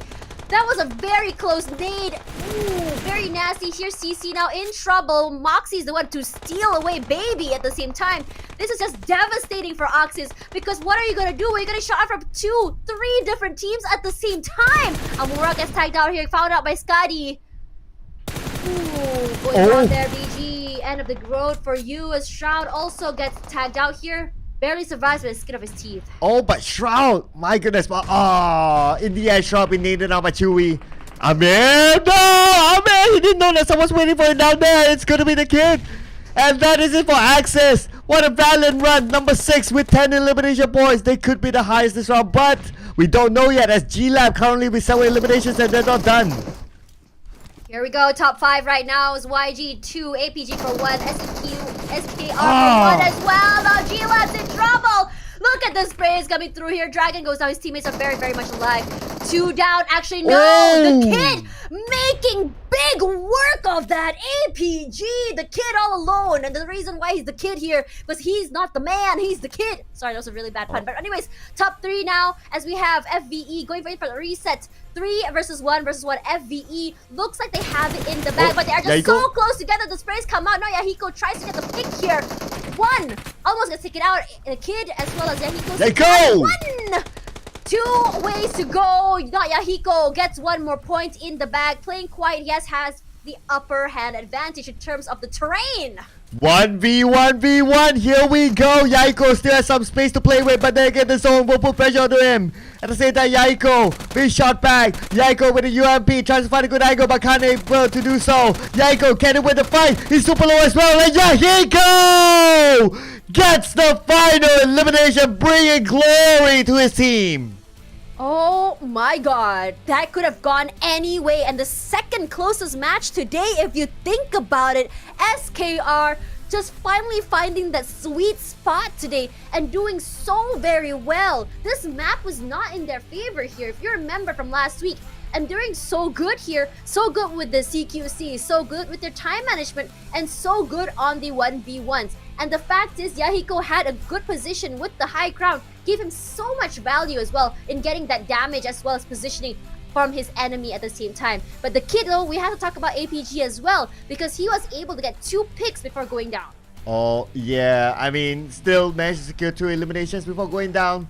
That's good enough. But despite only 2 eliminations, speaking about Yahiko with his 2 eliminations, he got that chicken dinner, and that was pretty much a clutch. It was a 1v1v1 situation. He won that. So the value that he brought to his team is definitely more than 2 eliminations. That level of survivability brought them 10 points.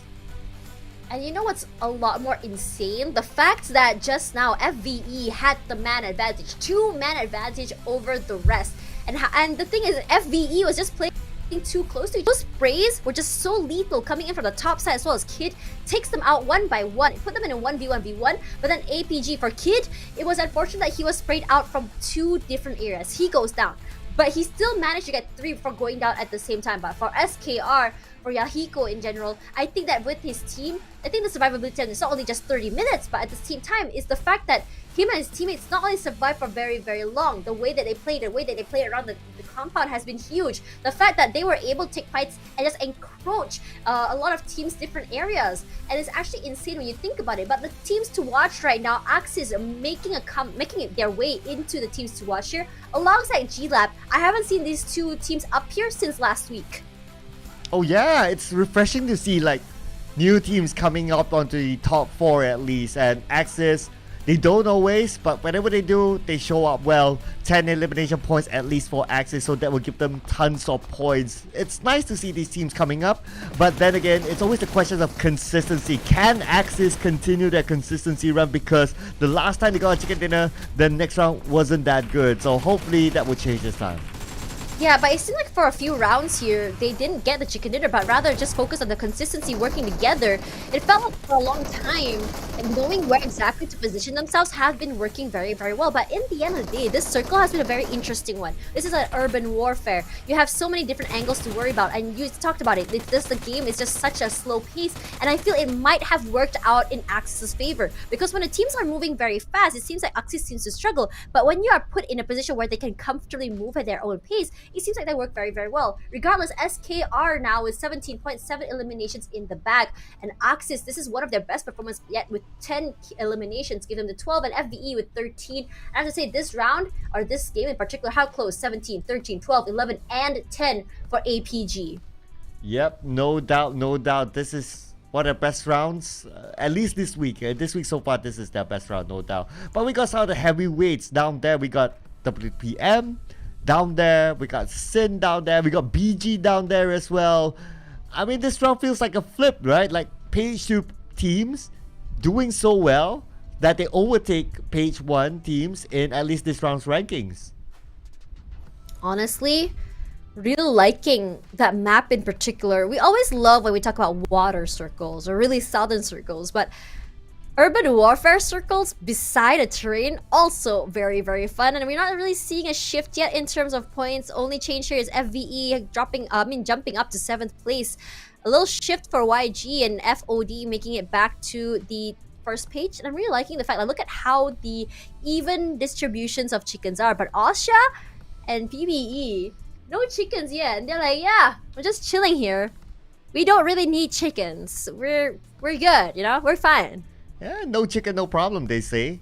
And it's nice to see PBE up there as well, because their gameplay today has been really, really aggressive. And I love the aggressive change. I love it. I love the pacing too. It's so good, right? Yeah, it's entertaining, definitely. But for Axis, despite their good round, but because of most of the rounds throughout the week hasn't been good, they're still at number 20. But at least the good news is that they're closing up the gap, only 2 points difference with TX. It felt like they were so far away from the crowd, and I was very, very worried for them. But this is just showing that they can keep up and close up the gap, and just hoping this consistency does stay. I wasn't here for that chicken dinner match, and I wasn't here to see how they worked after. I'm just hoping that they managed to patch up what happened. It did take a while for them, but it looked like pretty solid. But for now, Vipers are going to go down alongside KE as KEQ. Look at how far they are, from 19th place all the way till 13th. That's a massive statement. But regardless, 2 chicken dinners and still on second page here is just showing that the consistency is not there quite yet. Yeah, so that's the thing, right? Consistency is always the key. But I do understand, like, it's always easy for us as viewers, as casters to say, you gotta be consistent, but in reality, being consistent is really, really hard. But if you kind of think about it, that's what separates the champions from the non-champions, right, at the end of the day. Yeah. I mean, I was telling Chuchu how it's about like when life gives you lemons, and that's basically the theme of PUBG Mobile. It's like when life gives you lemons, what the circle gives, when the circle gods give you this circle, what are you gonna do with it? The adaptation has to be there, and when you adapt well and you are able to make something out of it, like some teams, they prefer to go for the positioning and this really quick positioning before they worry about fighting, and some teams are just kind of like getting in those picks before going. But for now, we're gonna go for a quick break. After this, our last map of the night, Myanmar. We'll see you guys in a little while.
Hello everyone and welcome back to the PMPL Wildcard SEA 2023 Spring. I'm Tashman alongside Sir Cloud. We're your casters for today, and today has been a huge shift in terms of gameplay, in terms of teams on top, and in terms of the circles. Yeah, I mean, it's been an unpredictable day, right? Especially for some of the teams that turn up today, that are on the bottom half, but also like our top team, West Point Mamba. The last few rounds weren't their round. They got eliminated fairly early on, so we may see a shift here. I wouldn't call it a power shift just yet, but that #1 spot will be very important as we close off the week. On top of that, that bonus coming through as well will determine how you go forward in terms of moving into the finals.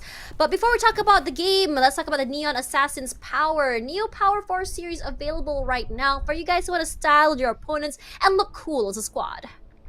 Yep, it's currently available in game, and there's not only one skin, but there's 4 skins that's available too, so you can check them all out. I mean, keeping it in your collection, you wouldn't know how long it'll be there, whether it will come back in the future. So to secure that and not miss it out, just get it. Yeah, and on top of that, the Silver Guru set, which is honestly one of my favorite ultimate skins right now. And I think that I'm really liking the fact that they have this really cool motifs on it. The detailing is really cool at the same time. And if you like something that's a little bit more, I would say, futuristic / medieval. Is it really medieval though when it's in like a, you know, like lore-ish?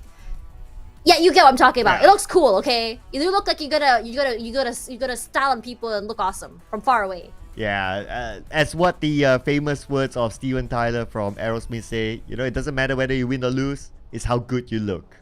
And of course, you can continue to look good with the new Royal Pass. Of course, it comes with a lot of items in it. Just check that out. You got like the body skins, you got the mask, you got the weapon skins, you got the bag, you got the buggy, you name it, they have it. Right now, available, it's called a Martial Champion set.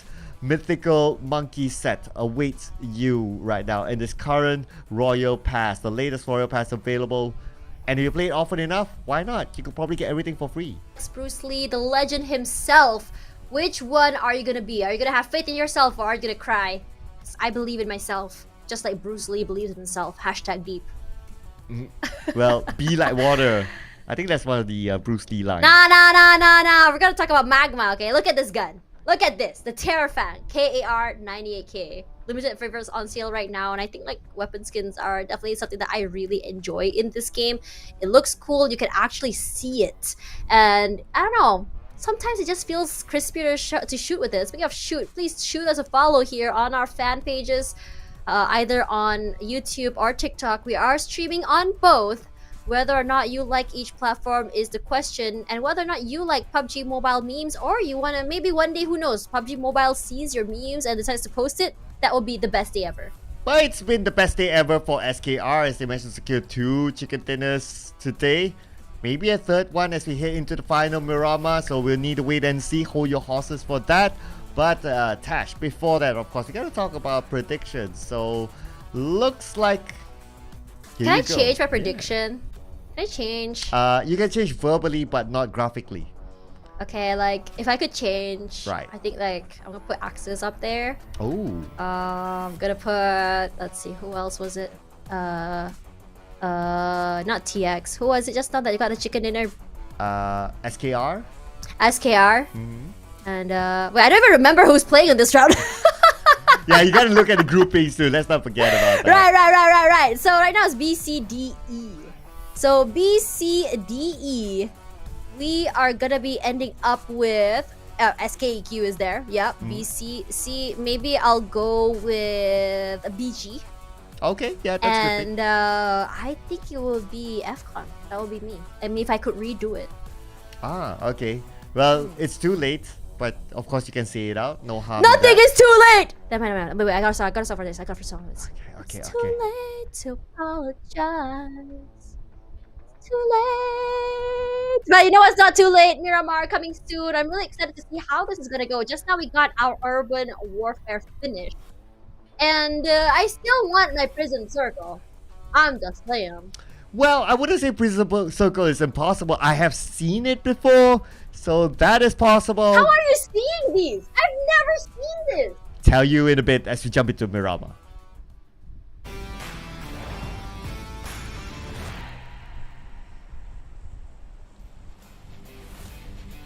Well, Back Tash. to Miramar we go. I'm excited, Sir Cloud. What are you excited about? I am excited to tell you how I see things. Wow. Okay, tell it to me. Well, if you organize scrims as much as I do, so then you will see all these kind of circles, the weirdest Right. ones. Yeah. Oh, but, that's how. Okay, Yeah. that makes sense. but as many amount of scrims that I have organized, I have never seen a Zarki circle in Erangel. That is the only Actually, life goal left. a Zarki circle?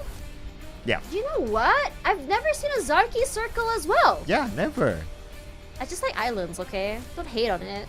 I know it's a sunny, beachy place that you like to hang out and chill.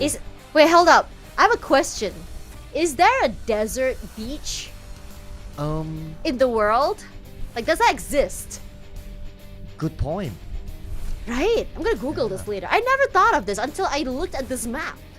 Geography class, my friends. Anyways, I got excited because we did see the flight path coming in. This is a very, very nice flight path, I have to say. But I'm actually quite surprised that in this tournament we haven't really seen anyone. Like, I don't know, from last season I saw everyone taking up areas from Impala all the way down to Puerto Paraíso. You remember? Oh. Okay. As I said that, I don't know, man. I'm a bit scared. Should I be looking over my shoulder before I go to bed here? Is something following me? I'm a bit scared. Yeah, you gotta look at your toy in front of you. By the way, what toy is that? It's a Corby. Oh. Corby. Oh. Oh. Yeah, with an O. I'm a bit scared. It's kind of smiling at me right now. Mm. Go. I'm gonna move him out of the way. Please look at something else, my friend. Yeah, I Please think look at or something. it kind of moved when you stepped away to the washroom during the break. Just saying, gotta be careful. You know, don't want any Chucky moments happening. Yeah. Next morning, it's I'm just not gonna be around, you know. It's you're just gonna see another doll there somewhere. And speaking about dolls, Spoogle! Oh my god, he survived. Oh, okay, that was a close one though. Federalist almost got it, but luckily he that was was very, holding a M16, so he can't spray. It's all burst Yeah. shots, so he was kind of lucky there. Man, I would probably be like, I don't want to go back. I just came down from a plane, guys. Oh, okay. I'm very dramatic today. I'm sorry. I know, right? From karaoke to drama, introducing Tash. I feel like I can't do this with the other casters. You know, like it's all serious. But with Sir Clouds, it's like, as a dad, I understand your feelings. Yeah, you're just like my little girl, right? Ooh. We'll talk about that later. Okay, let's take this off stream, all right? Like daddy's little girl. Okay, never mind. You know what? Let's talk a little bit about KE right now. Oh man, KE. I feel like KE is such a very interesting team. I don't know why, but I call him K at first because I have a friend named K. Oh. KEY though, but yeah. But anyways, like KE. I know a KYE, I feel like but that's something else. me too, but a different game though. Coming back to KE, I feel like they're a team that's very organized, moves together, but don't they feel a little bit too clingy with each other? They're always playing so close with one another. We haven't really seen them go really separated. It's as though they don't trust in themselves to play a little bit more individually, and there's nothing wrong with that. But honestly, it just comes to situations where you get sprayed just now, like what we saw from FVE, right? You want to be able to get that cross, and I haven't seen that yet from KE, and I'm kind of hoping that they can kind of like change it up once in a while. You know, whatever you said about being clingy sounds like my last relationship. Oh my Oh, god. man. Are we gonna have a Dr. Phil session right now? Yeah, I mean, it brings back memories, you know. We'll talk about that later. But honestly, it's not like I hate the shift in gameplay, but it's the fact that as time goes by and the players get more comfortable, the game gets more technical, correct? Which is why you start to see a slowdown, where games last week are a lot faster and this week's a lot slower because everyone's just trying to buy that time to get to the smaller circles, to get that positioning. But again, actually no, I was wrong. They're playing very separated now, at least in this area. But I think it's more because it's safe. It's kind of like like a kitten, a mama cat and a baby cat. When it doesn't feel safe, it goes to the mama, stick together. And then when it's dangerous, when it's safe, they kind of like go wherever they want. Trying to relate that. Never been a cat in my entire life. You do animal volunteer. Oh, okay, yeah. I'm sure you've seen. Oh, okay, then that's fair enough. I was trying to empathize being a cat, trying to put it like one step further. Oh man, but Falcon today, I don't know, man. Falcon today, great showing, cut short. Great showing, cut short, and I think the mindset for them is like, do you know those teams that always get second place, third place, so close but no cigar? And I feel like AFCON is definitely that team. You know what? Tell me I'm wrong. That's one of them. I wanted to say PBE is one of them as well. Oh yeah. Not a single chicken. Yeah, like multiple second place finishes. Like this week, like 3 times, and then they have like 2 third place finishes. They have 1 fourth place, but never a chicken dinner this week. Real, truly real. But that's the thing. I always talk about like how I'm not gonna say that chicken doesn't matter, because end of the day, getting that first place finish always feels good, right? Because you know that you survived till the end of the day. Ultimately, that is the objective of the game. But at the same time, knowing the fact that even though you don't achieve that first place finish and you're still consistently getting those points is also another bragging right in itself. Like imagine if there was like an award for a team that is top 3 or first place but no chicken, or the team that played the most rounds and gets the most points but no chicken. That would be a very, very funny situation. Yeah. But also very motivating. Yeah, of course, at the end of the day, the rules of PUBG Mobile is that irregardless, it's all about the points collected. As long as you can collect the points and you're the champion, you're the champion. No chicken, no problem, they call it. But one thing interesting about PBE's lineup, just a fun fact as well, in case for some of the you have a lot of fun facts. I like it. Oh wow, okay. Thank you. I like you too. but okay, that's awkward. But for PBE, 3 out of 4 of their players, they represented the Philippines in the last SEA Games. Oh, wow. Okay, so these are very, very experienced players. And I think that their objective in mind already, like I talked about it, right? Like how you approach each game with a mission or an objective. My objective this game is to get as many kills as possible. This is about how my route's going to be. My objective this game is to get this position first before I get those kills. This is how my route's going to be. Ultimately, it's kind of like how you start your day. You have that idea on how you want to start. It's going to be Michi that started the day with 2 picks there. Sorry, 1 pick. Trade up onto Dragon. Michi's so very low, but right now we're seeing shots coming in from the other side. Then PM joining in here. Then WPM looks like the time is not really synced, but the damage is coming through here. Federalis catches Scotty outside, not allowing him to make more damage to go out there. Another member goes down. Michi ultimately deleted, but Game Lab going out at 16th place, no kills. And it's gonna be no worries to pick up his teammate once again. It's huge for WPM. And look at that speed. As I said before, that is what we talk about, intent and mission. They saw G-Lab and they said, okay, go for it, go for it, go for it. Look at the speed on how they go. It's as though they're they're already on the same page. If you kind of think about it, this is a round that they cannot lose anymore because they're only 1 point different than the second place. So if they drop this, that's it. Confirmed that they will not be number 1 by the end of the day. So we can see that the level of motivation is like, okay, let's just go in for it, get those elimination points, whatever happens, as long as we try. Look at the sprays coming through here from Spooky. That is huge. It's such from a long range away. Caps try to in here. They want to push forward, but Spooky huge finds a pick there, but it's gonna be a trade from Red Alls. Reposition. He heard Caps coming. Needs to get that, I would say, a reposition to come out as well. Making sure he can play a little bit closer to his teammates. Caps already getting the information.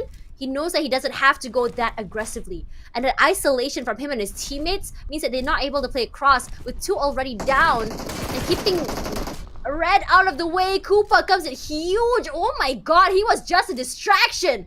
The smokes and mirrors play? 300 IQ. Not done yet though. H2O in trouble. And Caps know exactly where he's at. Has the high guard advantage. Look who's coming in from the other side. Koopa's there. So H2O, they are pretty much in trouble now. It's gonna be hard for Toki, and he is the last man standing, so I don't expect him to survive this. Man, Enigma, big start.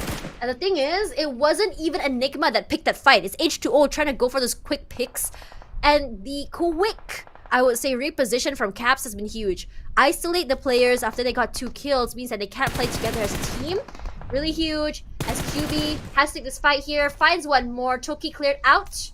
Easily done. 15th play to H2O. We were just talking about their I would say, their performance today, and suddenly it's just so unlucky that they meet Enigma so early. I guess it's also because it's a desert map, and H2O don't go well with No, desert. I knew that was gonna happen.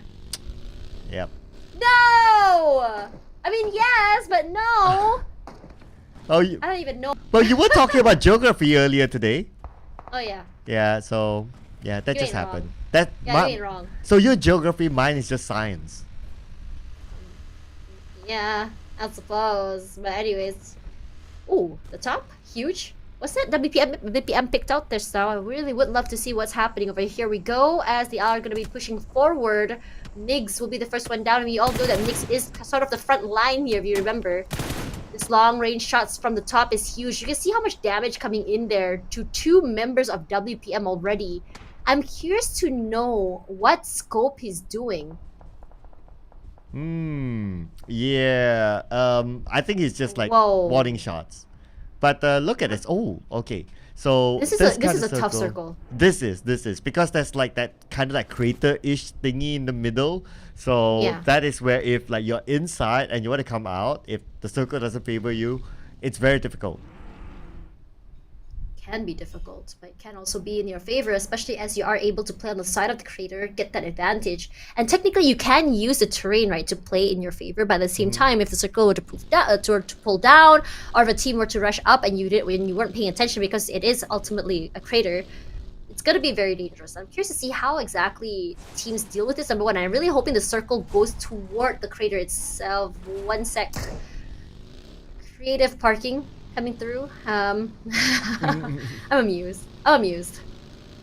Yeah, Tash is easily amused, ladies and gentlemen. In Malay, they call it senang terhibur. Yeah. Literally, Well, we literal did translate translation. that already. So, Yeah. yeah. Yeah. But Oh, now, I feel like. yeah. Sorry, go ahead. Now I was about to point out that Falcon they have the circle advantage. So another team early on, I think it was Sin with the high ground, but they don't have the circle. So the moment they come down, that's gonna be Falcon just flying in just to catch his prey. Asha, today's a very interesting day for Asha. Despite I would say like they're not as explosive. By explosive is like how they play is very explosive. Not as explosive performance from last week. It's like they're still consistent. They still get points. They end the game. They still manage to not go out with a 0. Either they have no kills or they have a position point. And I think there's a pick there from. I wasn't able to see it just now. A little bit too bright on my screen. Yeah, to be fair, when it came out, it was like white background. But I managed to see that it's Raimon going down. Oh yeah, now we have a visual. So Raimon's pretty far away from his teammates. But the trade happened. So the kid, I believe it was the kid, or another player, he managed to get a knockdown. So they're kind of like trading with each other. But the interesting thing is that Caps is around. So he could be the one to just steal them all away. For WPM, it's interesting. They're rotating a lot. They're moving a lot. It's very different than the previous map, and I think it's because it was a Los Leones map. It was about holding and getting that compound, and that was exactly what WPM was going for, the idea of getting that area and playing in it. But the shift of the circle wasn't in their favor. So this time around, they're playing a little bit in an open area, and I feel like they really, really thrive when you put them in these open areas, in an area where they can kind of weave in and out. It's huge for them. Or for Enigma, that's huge. Look at how they're holding these compounds. It's so many different areas, but like if say they were to need to do a revive, they're gonna have to rely so heavily on their vehicles. Now, I'm not a big fan of that, but because they have a little bit more tankier vehicles, it might just work out in their favor. Yeah, hopefully. the vehicle choice is always very important, right? But despite the vehicle choice important, it's nice to have a tankier vehicle. Sometimes it's all about the RNG. Like, you don't have control on what kind of vehicles you would find. So if you have a buggy, you have to deal with it. If you have a bike, you have to deal with it, and so on and so forth. So sometimes it's also an element of luck there, what kind of vehicles that you get. But speaking about element of luck, ooh, this time, look at this Tash. Down south, unlucky for Axis. The circle is kind of far away. It is far away is number one. Number two, no one really knows where exactly to go. Are we going to go on top of the crater? Are we going to play around it? And we saw so many teams still outside of the area. And we all talk about getting the positioning right, getting into the areas early. What a shot there from exit. It's all the way to the back of the compound. FCon, they really want to come up this map if possible. They haven't really had that situation where they can completely steamroll it till the end, or at least make it to the end of the game. It feels like everything they do, they get halted, and I think that it makes them more hungry than ever to end today with a W, or a chicken dinner rather. Yeah, it is the last chicken dinner for today, so everyone wants to go out. I'm hungry. Happy. I want a chicken dinner. I know, right? I haven't had my dinner too. I mean, we were on the broadcast together. Yeah, Spoogle, I don't know why, but Spoogle has been like the punching bag of every single player that passes by. He's the one that gets shot at and sprayed at. But this man is so... Never mind, I just talking about how he's unlucky. He gets knocked out here by the other members of the Vipers are just gonna push out there. Gets a little breathing room. Speaking of that, INXT in trouble. Migs takes out two. Huge from Migs. What a spray coming out. Gonna be immediately sent to the lobby as well. We just talked about esports, Axis Esports, and immediately deleted by WPM. I think Sir Cloud may have jinxed them. Well, I did point out it was difficult for them because the circle was kind of far. You said it was gonna happen. In Malay we call it mulut masin, or salty mouth. Well, oh wow, yums. but I was just pointing out the truth. Just say, Axis fans, don't kill me for it. I'll DM you guys their address if you need it. Now. Man, for BG, I think this is a great run. And it feels like for BG this time around, it's a lot more proactive this run as well, because the circle is not an urban area. KE huge once again. KE, I don't know what's going on with KE, right? The top is always the one to get those big picks. There we go. Again, onto exit. Well, that shot is nasty. In other words, he's always on top. Yeah, that's why. That's why I say it's nasty. His shots are so nasty. I love it. Wow. Now we all know that 10 showers. Loves it nasty. Every 10 showers. Yeah, look at that. Oh. That's huge. Okay. That's cool. And the reposition from the top coming through here as May W is the one. WPM is on a rampage. Oh. Just going for sprays here. Immediately, Chenlong gets one more. It's going to be SKR that's in trouble. SKR, their positioning not in their favor, but WPM here on a rampage. May W hasn't been picked up just yet. They're in a crater, and looks like the circle is going to go straight to the southern side there into the crater. There are buildings in there, but getting into the area is the problem. And it seems like for a lot of players are going to avoid going in there, because getting in and out is going to be ultimately a very, very big issue. WPM, I talked just now about how they are on a rampage. Federal is 4 in their pocket, 9 in total.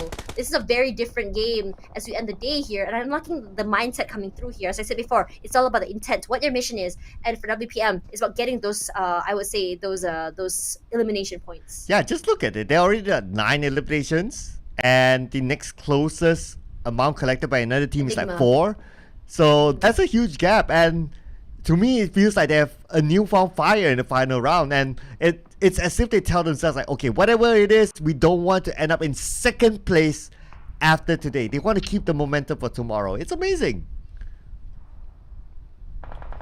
At the rush through from Austria, DZ will be punished for it, but here comes their teammates at the same time. Austria getting run down. They are picking a fight with someone they can't handle. Astro down, Sky just to make something happen. Does get a trade out here. Unfortunately for BG, ring around the rosy, but not the best answer for this, as right now another team comes up and steps up to challenge to be Vipers. I can't believe it's back to back right now, and BG, are they ready for this challenge? Okay, they gotta get ready. They gotta reset quickly. We can see 2 of them still at the back of this compound. The front man's trying to buy time as much as possible. Vipers don't have enough information. The smoke is blinding them still. But for now, it seems that they're not going to take that big moves just yet. Both teams have time to reset.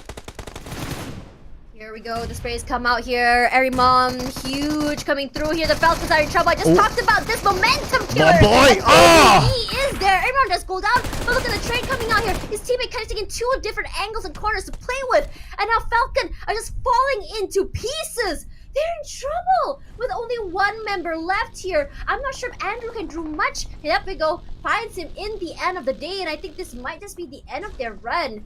Kaya as well with the reposition. No clue at the last member. There we go. Chan Lone all alone there. He has to get the reset. He can still play for that placement point. He can be the last miracle, but it depends on how exactly he's okay with getting that repositions right as he get picked off here. Sin still very happy.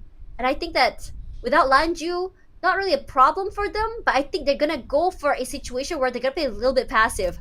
Viper Speed now in trouble. We were talking about a fight on fight. WPM now be another challenger going into that 3-way, 4-way fight, one by one. What the heck? Why is that area such a prime area here? Ooh, I guess because of that compound, and they happen to come from that direction, so that's kind of like the best bet.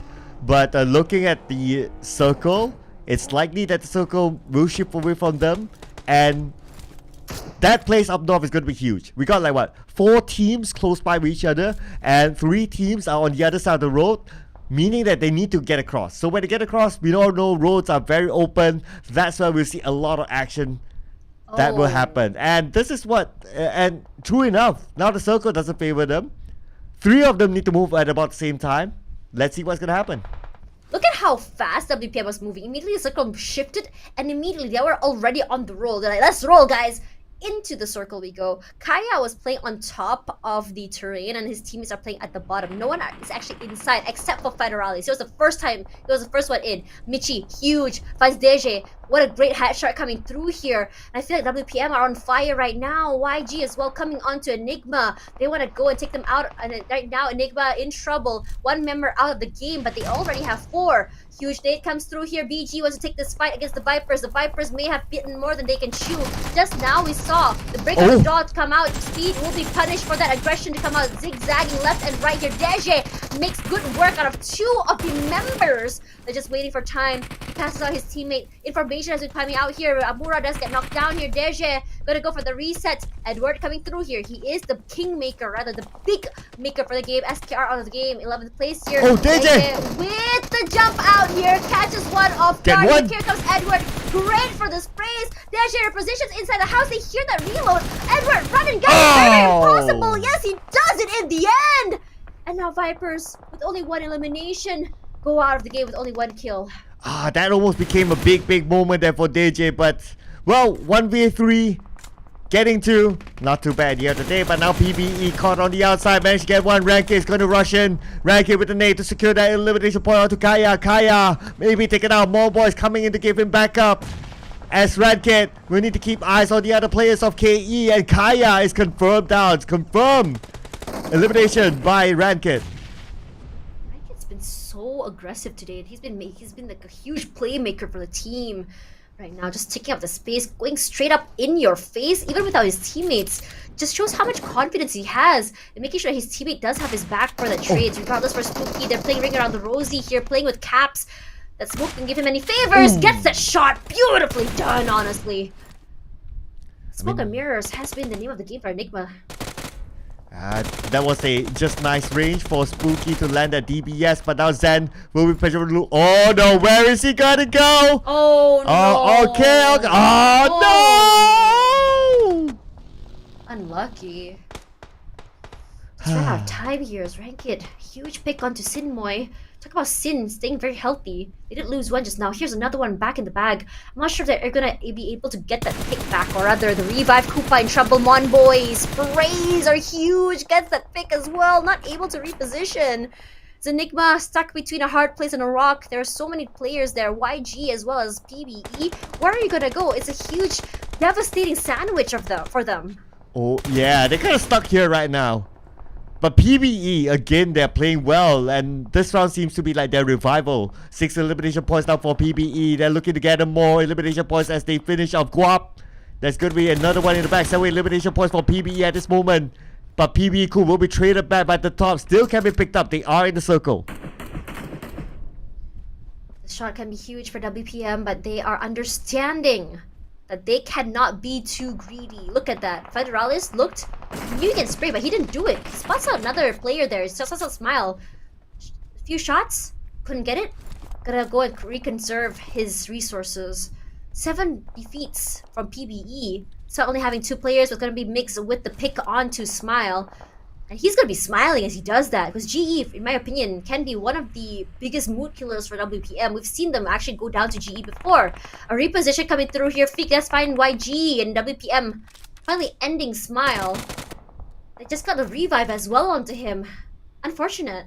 Oh yeah, true enough. I mean, the top 2 contenders, they both still alive now, despite GE playing with 3 players. But speaking about GE, looks like it's going to be WPM, West Point Mamba versus GE. They'll be more than happy to eliminate them.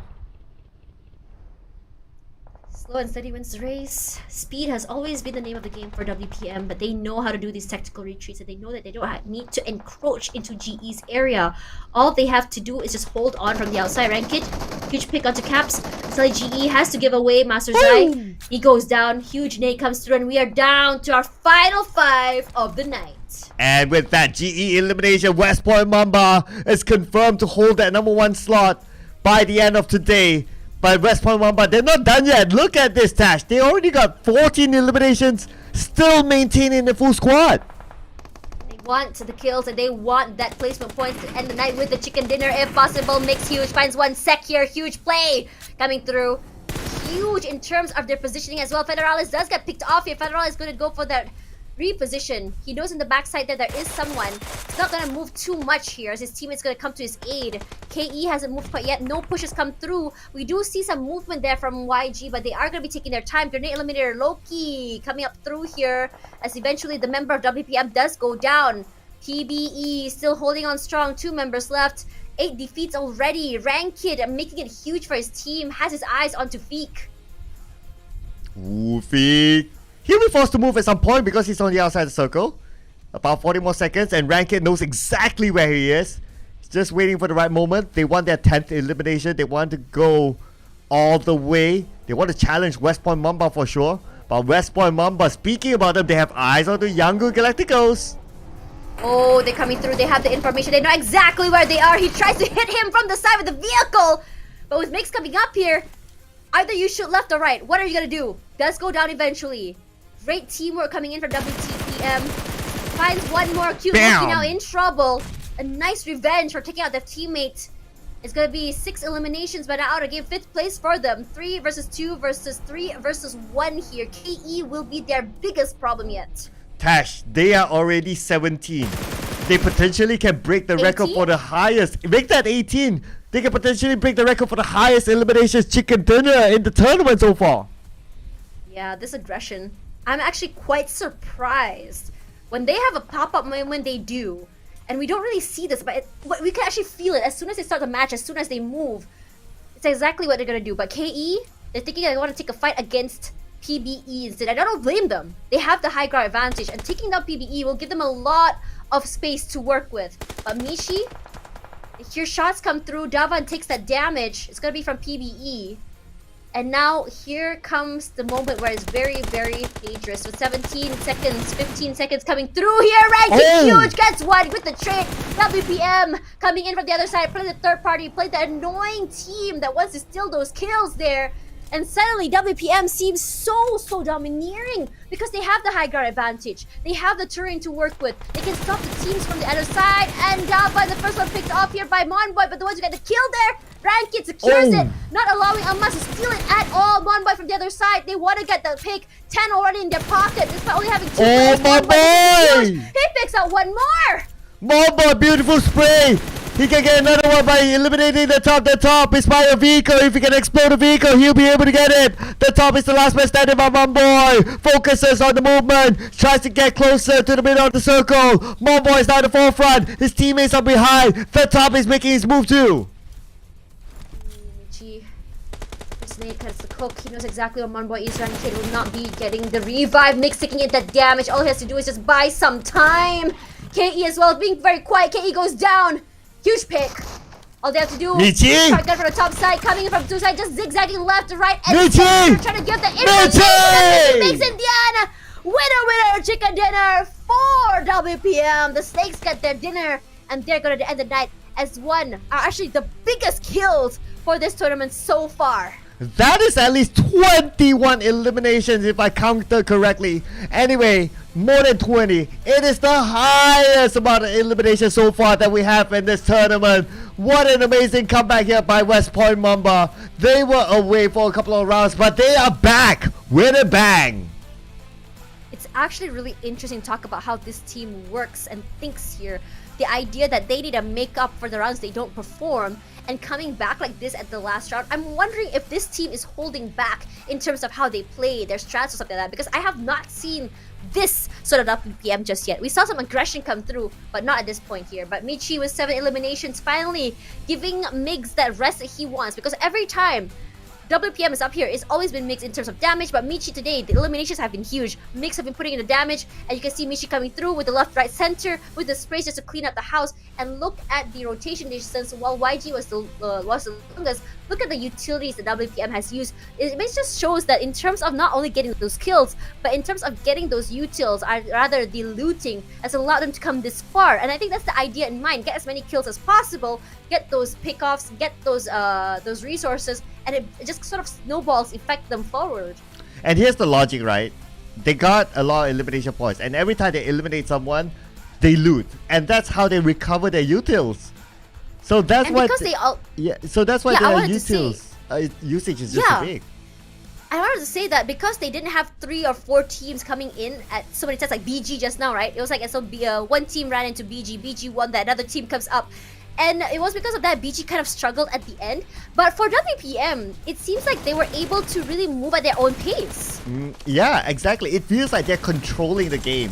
I mean, every time a fight happens, they will just rush in and they will always win the fight. I mean, WPM in this round, to me, they're playing on a different level. On top of all that we've discussed, this is their 3rd chicken dinner for the week, and now they are holding the highest chicken dinner in week number 2. Honestly, I want to say it gives me FaZe vibes, but not really, because FaZe is, I would say, a little bit more slow if I remember correctly from last year's PMGC. But then again, last year's PMGC has a different format. So in this change, maybe we can see this team go really far, because I'm really liking the momentum. I'm really liking the aggression coming through as well. The only time I really got worried for WPM was that pickoff from Monboy onto Migs, and I was like, okay, without Migs, this might just be a problem here. But the step up is there from the teammates. It's just understanding when they need to, when they're okay with allowing Migs to control how the game goes. And oh my god, you were right, 21 points, putting at 31. This is the highest points that we've seen in this tournament so far, because I think the highest points we saw today was what, 23, 24? Yep. And because of that as well, look at this, 31 points, 16 points, only 2 teams getting double digit, but the double digit is just so huge that 5 teams have to be sacrificed, not getting anything at all from this round. That is how big it is. That's how many points are pulled up to the top. I think actually insane that WPM was going on this 4v4 fights. I wonder how many of the 0-point kills did WPM actually meet and run over. Regardless, for WPM 136, this is a statement match for them to really lengthen the gap between the first and second place. We talked about this earlier, right? And I think that for them, like earlier in the week, they already had that gap, so they were allowed to make that mistakes. And this is why I always say that when you get these really big numbers, it gives you some breathing room to make mistakes. Even if you go out early, I mean, yeah, it's not the best situation, but it allows that to happen. Yeah, it is. It is. And on top of that, okay, just look at the amount of elimination. Just look at the gap there, Tash. 87. Holy, now that's a good point, though. Actually, I did not look at that at all. And rank points as well, highest, like 49. Its highest is. It's actually crazy because it does show not only just the consistency to come through, but also that, I wouldn't say sweet spot between eliminations and survivability. I would say that for WPM, it's more about that getting those eliminations allowed them to survive longer and get the chicken dinners. But speaking about survivability, Enigma only managed to get like 7 rank points, but look at their eliminations. They compensate from there. Yeah, that's a really good point out as well. This is a very interesting shift in how these players are playing. I think Enigma has always gone for aggression, but honestly, I'm gonna be real with you.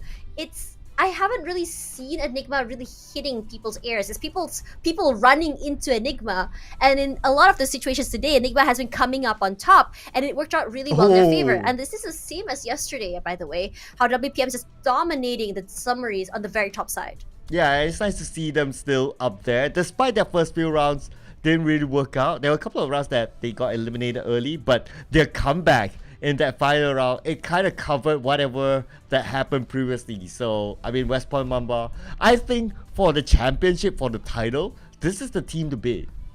Yeah, I really think so too. They're really showing us what they're made of, setting the momentum and setting up this really big expectation for us. And at the same time, it's putting the bar really high up. And these teams that want to catch up, they really have they need to have an idea on how exactly to counter this very fast gameplay, this very aggressive gameplay. And I feel like every team seems to be doing that, but I haven't seen this sort of speed in a long time. And on top of that, for this MVP race, it's all going to be dominated by WPM.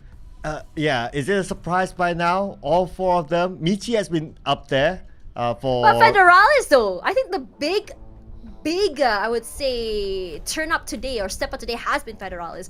And I think it's because for last week, it felt like Federalis was playing really far away from his team. It felt like it was a lot onto Miggs's shoulders. And it felt like, yes, Michi steps up. But today, Federalis has been showing up. And I'm wondering what changed in the course of the weekend? What exactly changed in how they want to work in that dynamic? And it's been working out so good as well because Federalis, not only in terms of, I would say, the scouting, but also playing independently, it's starting to show. Yeah, absolutely. And if we gotta think about it, like, it's a whole team effort, right? Like, that's why all four of them survived at that round where they was just rampaging everyone and everyone put in the effort. I think they were quite balanced in terms of elimination points with each other. But at the end of the day, there will be only one season MVP. Oh no. Don't make me choose between my favorite teams. Man, it's hard. I mean, at this point, it's really hard to not say it's WPM if they keep up this pace. I know it's still very early, but at the same time, you have to remember as we run out of week number 2, we're moving into week number 3. Other teams need to catch up, and I think the biggest step ups I've seen so far has been WPM, has been FOD, has been SKR today, and I think that for the rest of the teams, yes, we are seeing that improvements. It's not massive. And I'm wondering if these teams are kind of holding back just to qualify first and then bring out the big guns, or is WPM really setting the bar that high and nobody can keep up with them? I mean, let's not forget about bonus points, right? That will be carried into the grand finals. So if you want to say that, okay, we want to hold back and just show everything in the grand finals, you'll be missing out on bonus points. But Tash, I guess that's all for us today. Tomorrow we'll be having, of course, the next day, same time, same channel. Don't forget to follow. Same casters. We'll be back again tomorrow, ladies and gentlemen. Thank you so much for watching today. My name is Sir Cloud, together with Tash Money. We'll be seeing you again tomorrow. Bye-bye.